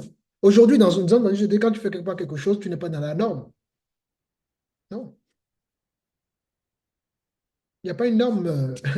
Dieu a conduit chacun différemment. Il n'y a pas une norme. Si Dieu t'accompagne à faire quelque chose, c'est pour toi, c'est toi. Moi, Dieu m'accompagne à faire autre chose. Vous comprenez, bien aimé. Vous arrivez à comprendre? Oui, oui, oui. Frère Hassan, Oui. Hein?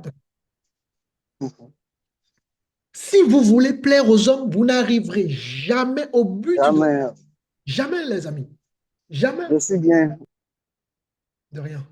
Jamais, bien aimé. À cause des gens, vous allez vivre une autre vie. Vous allez être frustré. Vous allez vivre dans la frustration. Hein, si je ne sais pas si vous êtes quelqu'un, vous aimez de temps en temps prendre votre petit alcool et ça vous fait du bien. Prenez vos alcools, votre alcool, tant que ça ne, voilà, l'excès nuit, tant que ça vous fait du bien. Mais si vous le regardez ce que les gens pensent de vous, il faut chercher son propre bien-être. Et beaucoup vivent une vie frustrée. C'est pour ça que nous voyons des gens sur Internet en train d'insulter matin, midi, soir. Des frères, des sœurs jaloux. Des frères et sœurs qui sont en train de nous critiquer. Parce qu'ils sont frustrés dans leur vie. Ils sont dans une vie de frustration. Oui, ben oui, quand tu vis la vie d'autrui, la vie qui n'est pas la tienne, tu vas être frustré. Tu es dans la peau d'une autre personne. Sois vrai et tes frères t'aimeront comme tu es. Parce que la Bible dit supportez-vous les uns les autres. Donc voilà, chacun d'entre nous, y compris moi-même, je ne suis pas parfait parfois, je peux être maladroit dans mes propos, dans ma façon de parler.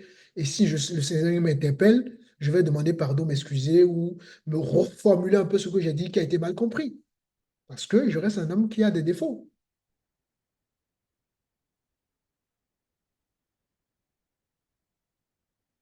Alléluia. Amen. Donc, Amen. c'est important de suivre Dieu, bien-aimé.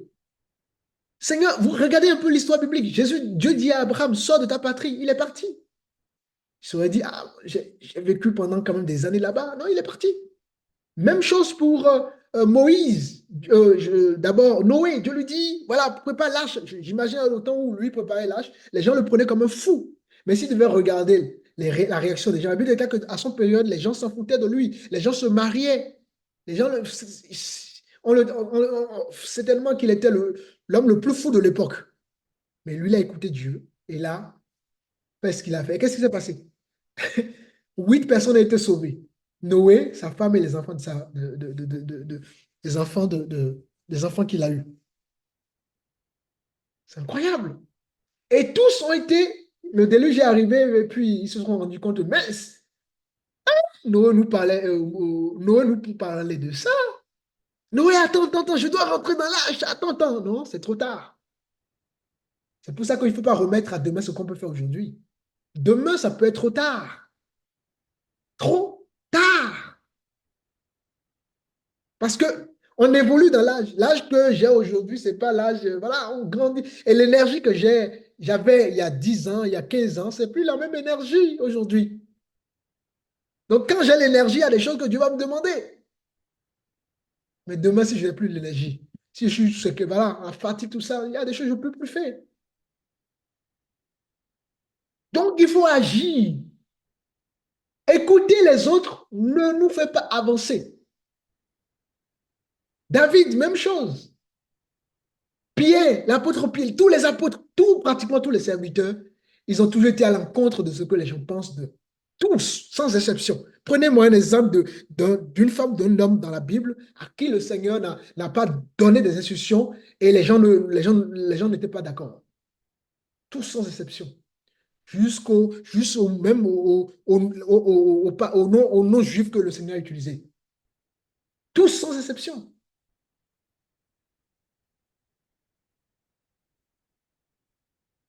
Et c'est ça qui nous tue.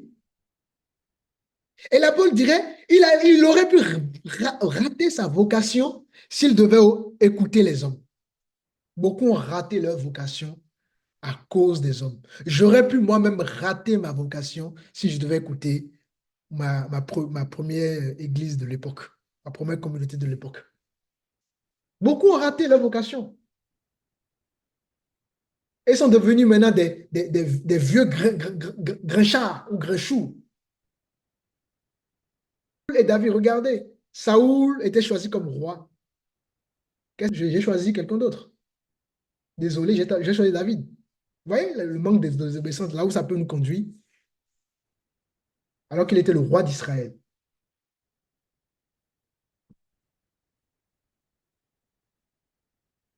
Des exemples comme ça, je peux vous en donner des tonnes.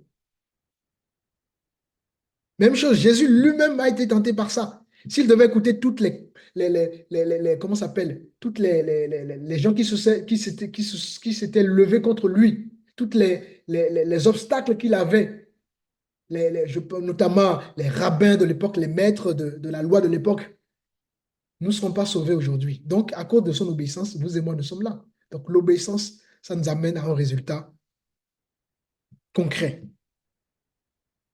Alors, la première fausse, sœur Raïssa, tu es là? Oui, je suis là. OK. Donc, le deuxième élément qui nous permet de voir que quelqu'un manifeste une fausse crainte, donc c'est la motivation par la peur des hommes. Quand on a peur des hommes, à chaque fois qu'on fait quelque chose, on se demande qu'est-ce que les gens vont penser. Qu'est-ce qu'il va dire? Qu'est-ce qu'elle va dire? Qu'est-ce que l'Église va dire? Machin, machin. Là, tout de suite, c'est le signe que non, on n'est pas sur la bonne voie. Toujours, à chaque fois que nous sommes alertés et à chaque fois on vérifie, qu'est-ce qu'on va dire? Mauvais chemin. Mais le jour où on arrive à ne plus se poser des questions, qu'est-ce qu'on va penser? Et on agit. Là, on est sur la bonne voie.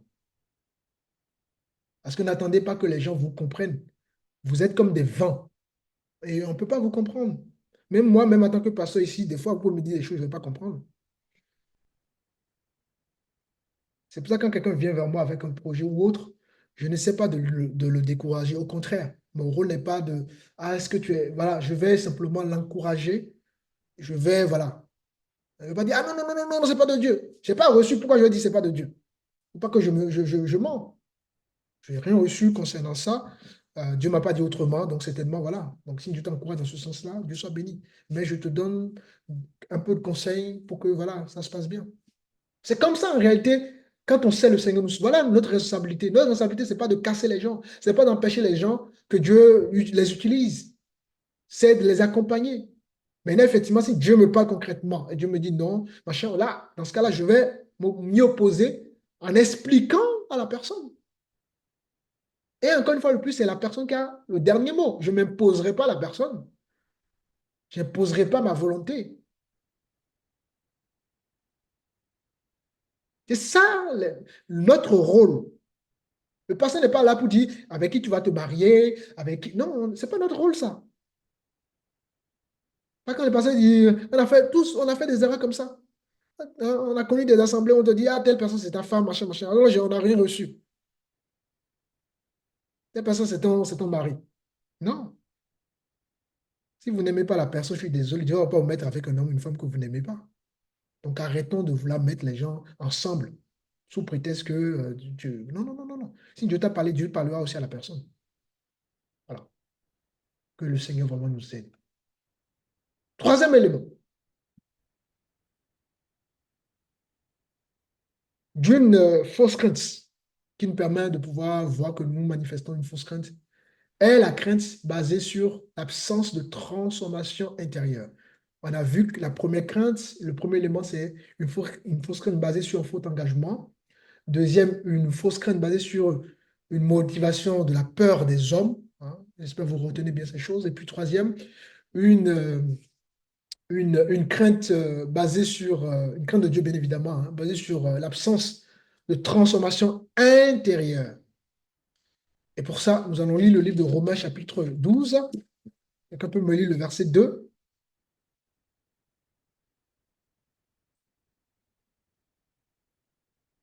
Romains 12, verset 2. Si on peut changer un peu, il ne faut pas toujours que ce soit les mêmes personnes qui lisent, s'il vous plaît. Romains 12, le verset 2.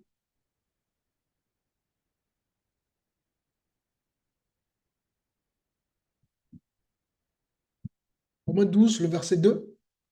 Je vais lire. Romains 12, verset 2.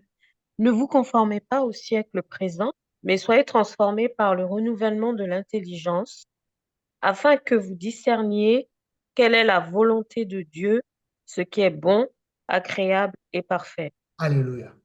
Comment connaître ce qui est bon, agréable et parfait? Ce qui est bon pour Dieu. C'est par une transformation intérieure. C'est pas un renouvellement. Si on n'est pas renouvelé dans notre entendement, l'intelligence ici, c'est pas l'intelligence intellectuelle. D'accord? C'est notre entendement. Notre homme intérieur qui a été régénéré. D'accord? Nous sommes nés de nouveau parce que notre homme intérieur a été régénéré. Ce n'est pas la chair qui a été régénérée. Donc, nous devons nourrir notre homme intérieur par la pensée de Dieu. La Bible déclare qu'aussi longtemps que les cieux sont au-dessus de notre tête, les pensées de Dieu sont au-dessus de nous. Donc, comment vivre la volonté de Dieu? Ben, il faut se renouveler tous les jours pour pouvoir avoir la pensée de Dieu et s'aligner ou se caler à la pensée de Dieu. Tous les jours, ce n'est pas juste tous les mois ou une fois, non. Tous les jours, nous devons renouveler, restaurer notre entendement, notre homme intérieur. Par quoi? Par la parole. Un chrétien qui ne passe pas, qui ne médite pas pendant un mois, vous allez voir, c'est du vide à l'intérieur. C'est du vide. Mais passez du temps avec Dieu tous les jours, vous allez vous rendre compte que vous êtes tellement connecté à Dieu. Parce que oui, c'est le Dieu qui vous nourrit. C'est la parole qui vous nourrit. Matthieu 4, chapitre 4 dira, l'homme ne vivra pas simplement de pain, mais de toute parole qui sort de la bouche de Dieu. Donc, tous les jours, de la même manière que nous mangeons une nourriture solide, ben, nous devons aussi tous les jours manger une nourriture spirituelle. Parce que nous avons deux natures. Nous avons notre homme extérieur qui a besoin d'être nourri par une nourriture physique et notre homme intérieur qui a besoin d'être nourri par la parole.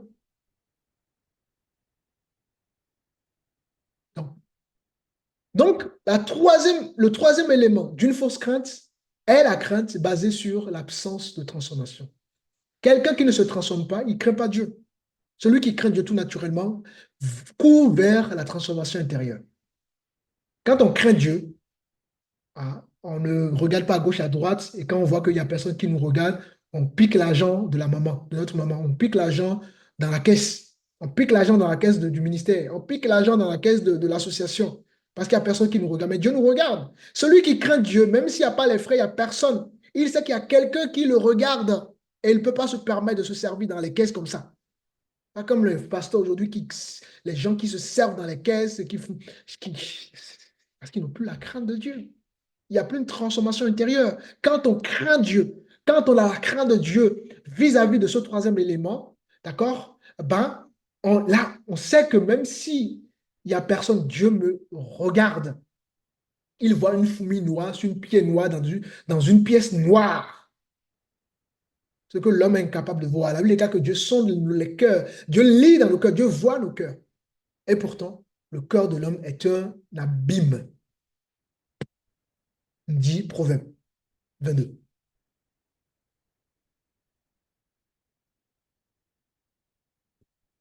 Donc, les chrétiens qui ne changent pas, ils n'ont pas la crainte du Seigneur.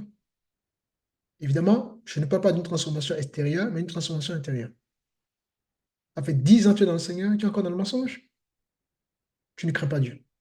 Ça fait 10 ans, 5 ans que tu es dans le Seigneur, tu es encore dans la jalousie, tu ne crains pas Dieu. Ça fait 10 ans, 5 ans, 3 ans, 2 ans, 20 ans que tu es dans le Seigneur, n'est-ce pas? Et tu n'as pas d'engagement, tu ne crains pas Dieu. Ça fait 10 ans, 15 ans, 20 ans, tu es dans le Seigneur et rien ne change dans ta vie, tu ne crains pas Dieu.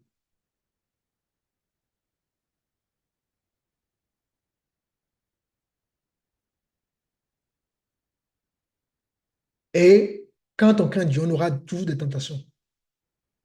Tu vois, quelqu'un va me dire, ma soeur, tu sais, euh, j'ai volé 20 millions la dernière fois, là,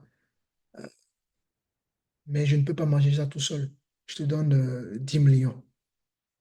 Et au moment où tu reçois ça, c'est au moment où tu es dans la galère. Dieu regarde pour voir si tu le crains. Ah, ma soeur, je ne veux pas de cet argent facile. Merci pour ces 10 millions. Je te conseille, si tu peux, d'aller remettre ça, si tu peux. Mais en tout cas, je ne peux pas t'imposer cela. Mais ne m'impose pas à partager ça avec toi. Voilà, un homme ou une femme qui craint Dieu. Alléluia. Amen. Amen. Il est 45, on a encore 15 minutes. Voyez-vous, la vraie crainte de Dieu conduit à une transformation du caractère, les amis. Conduit à un renouvellement, n'est-ce pas, de l'esprit. Si on prétend craindre Dieu et que notre vie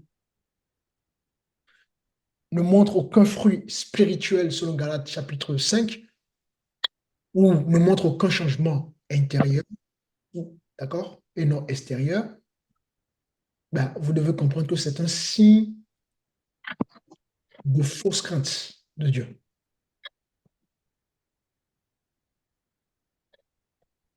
La Bible dit qu'il ne faut pas se conformer quoi? Au monde ou au siècle présent.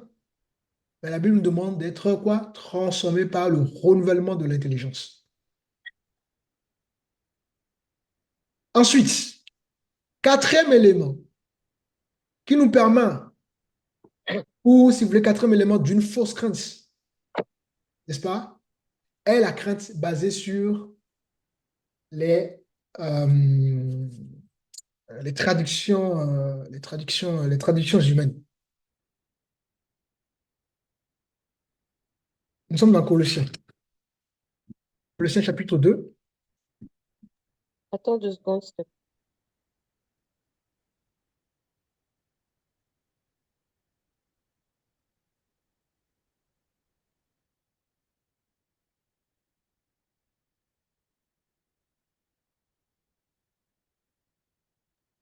Quel verset? Colossiens 2, c'est ça? Colossiens chapitre 2, lisez le verset du verset 20 au verset 23, s'il vous plaît. Je lis au nom de Jésus-Christ. Si vous êtes mort avec Christ au rudiment du monde, pourquoi, comme si vous viviez dans le monde, vous imposons ces préceptes? Ne prends pas, ne goûte pas, ne touche pas. Préceptes qui tous redeviennent pernicieux par l'abus et qui ne sont fondés que sur les ordonnances et les doctrines des hommes. Amen. Ils ont Voilà une autre fausse crainte de Dieu, basée sur la tradition des hommes. Ou, qu'est-ce qu'on va faire? Ah non, il ne faut pas manger le cochon. Jésus a prié, les démons sont partis dans les cochons. Tradition des hommes. Après, on peut manger, on peut ne pas manger cochon parce que peut-être ça a été prescrit par un médecin, c'est différent, ou parce que c'est pas notre nourriture, genre, hein, ça ne passe pas, on mange et puis on a peut-être un tombe malade, etc., pour des raisons de santé. Mais si on n'a aucun de ces problèmes-là et qu'on veut rester, ah non, parce que cochon, machin, machin. Alors que la Bible déclare que tout ce qui est pur, tout ce qui est pur pour nous. C'est ça la Bible, c'est ce que la Bible nous dit, hein. Tradition des hommes, ah, Jésus a chassé les démons sur les. Je reprends. Si vous êtes mort avec Christ au rudiment, donc nous sommes morts avec Christ. Donc si un chrétien est conscient qu'il est mort avec Christ au rudiment du monde, pourquoi, comme si vous viviez dans le monde, vous impose-t-on ces préceptes en parlant des traditions des hommes? Verset 21. Ne prends pas. Voilà ce qu'on nous dit, hein. Ne prends pas, ne goûte pas, c'est pas bon, machin, machin. La loi dit, il faut enlever les chaussures pour rentrer dans l'église, il faut mettre un boubou, c'est trop de tradition. Ne prends pas, ne goûte pas, ne touche pas. Tradition des hommes. 22. Préceptes qui tous deviennent pernicieux par l'abus et qui ne sont fondés que sur les ordonnances et les doctrines des hommes. Voilà. Donc, la quatrième, je crois, je suis au quatrième, hein, c'est ça, hein? Oui, quatrième. Quatrième élément d'une fausse crainte est la crainte, n'est-ce pas, fondée, Non, comment? là, on arrive au cinquième du coup. Non, non, je cinquième. suis juste sur le quatrième, je n'ai pas encore terminé ça. Ah, d'accord. Ah, Donc, le d'accord. quatrième élément d'une fausse crainte de Dieu, c'est bien la crainte fondée sur quoi? La tradition des hommes. Donc, vous voyez, la Bible nous avertit par rapport à certaines formes de piété que certains ont, d'accord, une forme de piété par apparence, bien évidemment, et cette piété se repose sur des règles humaines. Au lieu que ça soit reposé sur la vérité de l'évangile, ben, elle est reposée sur la tradition des hommes. Ne touche pas, ne goûte pas, ne mange pas. Un chrétien ne doit pas prendre l'alcool. Qui vous a dit ça? Même l'apôtre Paul, Dieu lui a dit prends l'alcool pour soulager. Maintenant, il y a des gens à qui l'alcool n'est pas bien. Quand ils prennent, ils ne sont pas bien. C'est différent. Maintenant, je ne vais pas généraliser parce que ce n'est pas parce que moi, je ne prends pas de l'alcool que je vais l'imposer à l'autre. Mais non.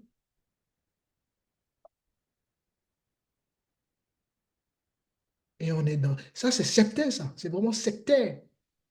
Nous qui sommes enseignés, heureusement, nous sortons, hein, n'est-ce pas, de ces malédictions. On ne peut pas être chrétien encore être en prison. Un chrétien libre. Beaucoup sont en prison encore, dans leur foi, dans leur vie chrétienne. Donc, la crainte de Dieu est basée sur des traditions ou si, sur des règles imposées, bien évidemment, par les hommes. Nous sommes dans une fausse crainte. Quelqu'un qui dit qu'il craint le Seigneur et qui se soucie encore, ah non, je ne dois pas manger cela parce que la religion, parce que, ah non, si je ne mange pas cela, c'est peut-être, voilà, c'est pas bon pour ma santé, c'est différent. On m'a interdit ça, le médecin m'a interdit ça, c'est différent.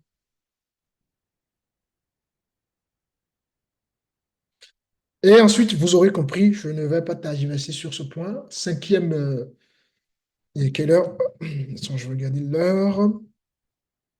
D'accord, 52. Je vais arrêter à 55, comme ça je vous laisserai le temps de poser vos questions dans les commentaires. Et puis, cinquième élément, hein, d'une fausse crainte de Dieu est le manque de repentance. Et j'insisterai sincère. Comme la fausse crainte, c'est le manque de repentance sincère. Parce qu'il y a des gens qui se repentent, Seigneur, pardonne-moi. Mais ils n'ont même pas de remords, en fait. Non, on ne demande pas pardon comme ça, on demande pardon parce qu'on est vraiment interpellé. Ah, j'ai peut-être mal agi avec mon frère, je suis vraiment interpellé, j'appelle le frère ou la sœur. Là, voilà, c'est vraiment une vraie repentance. Moi, c'est sincère, ça m'a interpellé. Je me suis dit, ah, il faut que je. Ça, c'est une vraie repentance. On ne demande pas pardon par formalisme, non. Tout ce qui est du formalité, c'est pas sincère. Je vous invite dans 1 Jean chapitre 1, le verset 9. 1 Jean chapitre 1, le verset 9.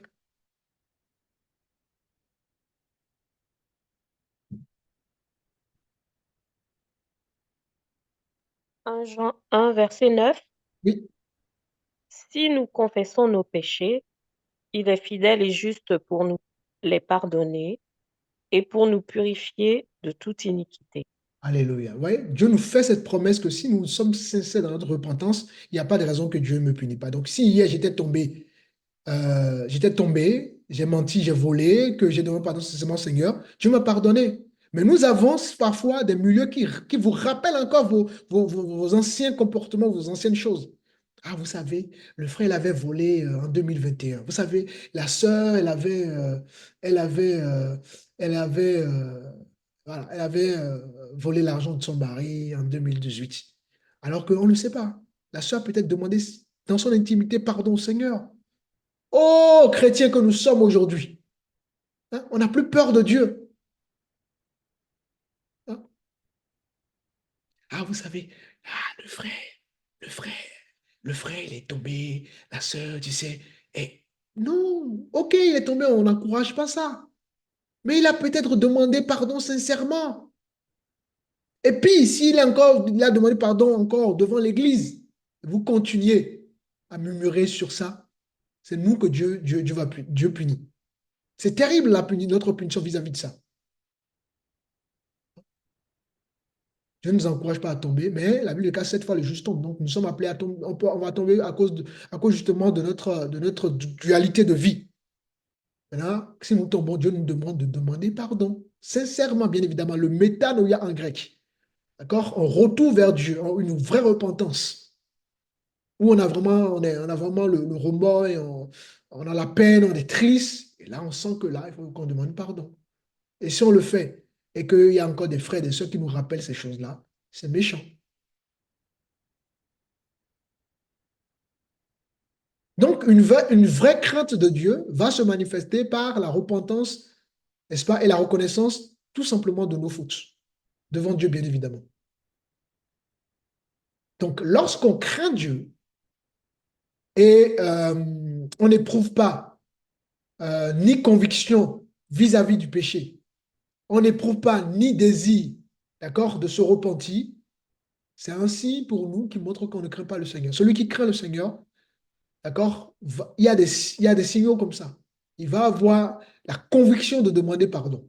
Il va avoir le désir de se repentir. Aujourd'hui, ben, les gens ils font tout n'importe quoi. Et puis, ils tombent, ils prennent encore le micro, ils font des trucs, ils prêchent, ça loue, ça va dans les chorales, alors que derrière, c'est pas possible. Ben oui, parce qu'on n'a plus la crainte de Dieu, justement.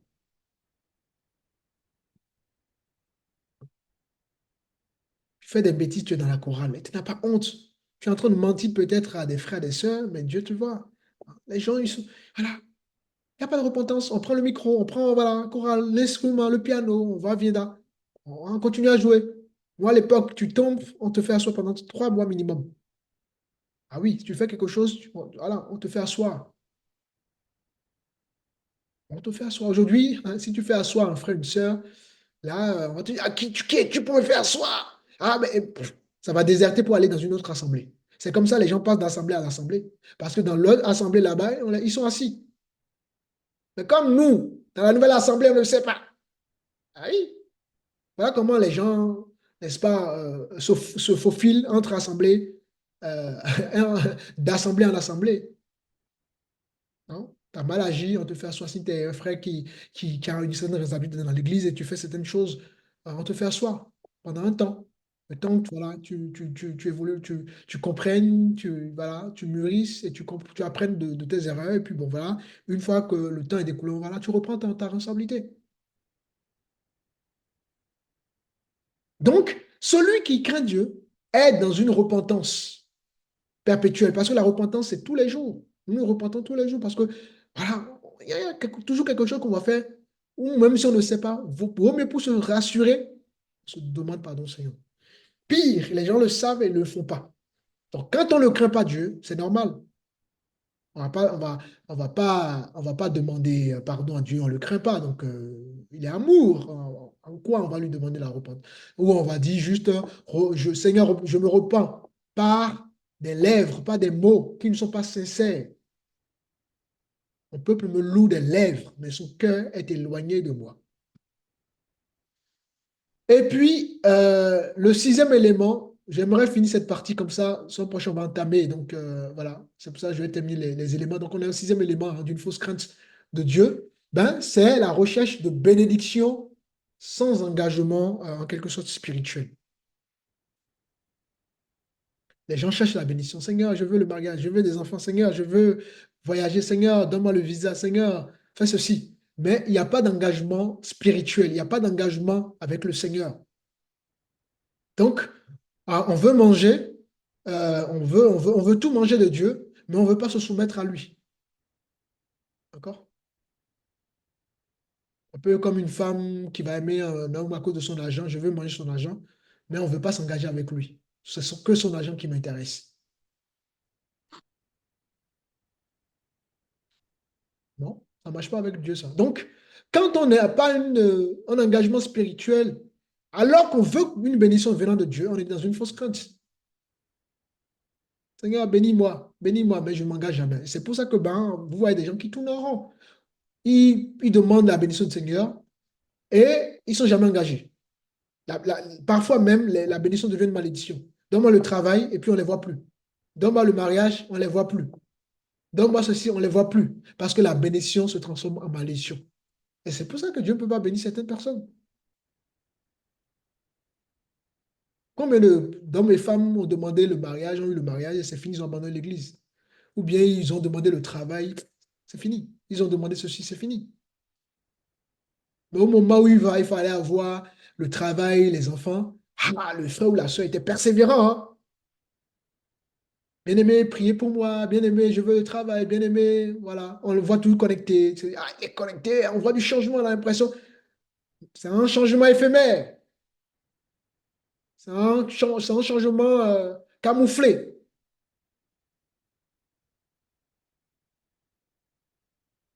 C'est pour ça que ne voyez pas, parce que ne voyez pas quand les gens demandent des cieux prières, ne voyez pas qu'ils sont toujours présents, machin, machin. Ne voyez pas ça. Attendez qu'ils soient bénis et observez-les. Là, vous saurez que les gens n'ont pas la crainte du Seigneur. Donc, ça fait partie de la fausse crainte. Quand on veut une bénédiction venant du Seigneur et on est incapable de s'engager avec Dieu. D'ailleurs, prenons le livre de Jean, Jean 6. Est-ce que je peux encore prendre 5 minutes de votre temps pour terminer cette partie-là? C'est possible?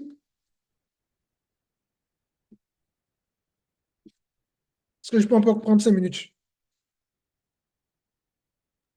D'accord. Alors, nous sommes dans Jean chapitre 6, le verset 26. Jean 6, le verset 26. Tout va bien, soeur Karine? Tu as un problème de connexion? Non, c'est quand je bascule, à chaque fois, je clique sur le mauvais truc et Ah, puis d'accord. ça s'éteint. D'accord. Jean 6, le verset 26. Et au nom de Jésus-Christ, Amen. Jésus leur répondit, en vérité, je vous le dis, vous me cherchez non pas parce que vous avez pardon, non parce que vous avez vu des miracles, mais parce que vous avez mangé des pains et que vous avez été rassasiés. Vous voyez? Vous me cherchez parce que, non pas parce que, voilà, parce que vous êtes rassasiés. On a plein de gens comme ça dans nos églises, hein. Ils sont là pour, voilà, la bénédiction, mais ils ne sont pas là pour s'engager. L'évangélisation, on voit personne. Ceci, on voit personne. Donc voilà, ça, c'est aussi le signe qui montre que nous avons une fausse crainte vis-à-vis de la part du Seigneur. Et puis, donc, le dernier, pour finir cette partie, le septième pour finir, donc, c'est une liste non exhaustive, hein, d'accord? C'est ce que j'ai pu, un peu, voilà, c'est ce que j'ai réussi à tirer un petit peu. Mais de façon grosso modo, c'est souvent ces fausses craintes qu'on manifeste très, très souvent, de façon générale. Donc, septième élément de la fausse crainte, c'est l'absence de la crainte respectueuse vis-à-vis du jugement de Dieu. C'est-à-dire que on ne respecte pas que Dieu peut juger. D'accord. On s'en fout de ces aspects-là. C'est-à-dire, on méprise de Dieu. D'accord? Quand on sait l'aspect de la part du Seigneur, d'ailleurs, regardez, ça va être beaucoup plus parlant pour vous. Je crois que c'est Ecclésias. Nous allons faire un tour rapidement dans Ecclésias et je finirai là-dessus pour aujourd'hui par la grâce de Dieu. Ecclésias chapitre, on va prendre le chapitre 12. Lisez-moi le verset 13, s'il vous plaît.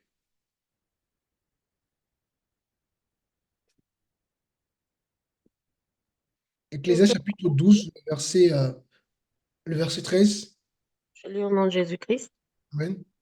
Écoutons la fin du discours. Crains Dieu et observe ses commandements. C'est là ce que doit faire tout homme. Mhm. C'est là ce que doit faire quoi? Tout homme. Tout homme. Et continue le verset 14. Car Dieu amènera toute œuvre en jugement au sujet de tout ce qui est caché, soit béni, soit mal. Alléluia. Est-ce que Dieu juge? Ben, bien évidemment. Alors, les gens qui ne respectent pas, qui méprisent cet attribut de Dieu, que Dieu va juger, que Dieu juge tout ça, n'ont pas la crainte de Dieu. Et regardez, pour expliquer le jugement de Dieu, on a dit quoi? D'abord, premièrement, tout homme doit craindre Dieu. Et ensuite, maintenant, on a parlé du jugement. Donc, celui qui ne croit pas que Dieu juge, Dieu envoie des sentences. Dieu va juger le monde, les nations, chacun d'entre nous, l'Église. Ceux qui ne veulent pas croire ou qui méprisent cela n'ont pas tout simplement pas la crainte de Dieu. Ça, c'est le septième élément qui prouve que nous n'avons pas, n'est-ce pas, la crainte de Dieu. Parce que la véritable crainte de Dieu, ben, elle inclut justement une révérentielle pour le jugement du Seigneur. Ça inclut un respect pour les choses que Dieu va faire, Dieu fait et Dieu va faire. La personne qui a une fausse crainte de Dieu va prendre au sérieux justement les avertissements bibliques, hein, d'accord? Concernant bien évidemment le péché et ses conséquences. Mais la personne qui n'a pas comment dirais-je, qui n'a pas de crainte ne prendra pas au sérieux ces choses-là. D'où Dieu amour, Dieu amour, Dieu amour. Donc voilà. Voilà un peu les 7 éléments qui nous permettent de voir, de constater que nous sommes dans une fausse crainte de Dieu. Évidemment, c'est une liste non exhaustive, mais généralement, ce sont souvent ces fausses craintes que les hommes manifestent et qui plus est que l'Église manifeste.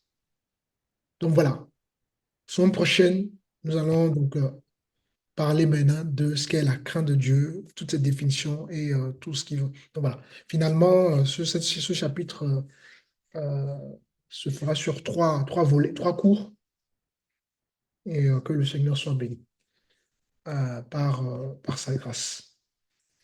Alors, donc voilà, je vais m'arrêter là pour aujourd'hui. J'ai dépassé un peu le temps de quelques minutes. Donc, y a-t-il des questions et des commentaires? Vous avez la parole, bien-aimé.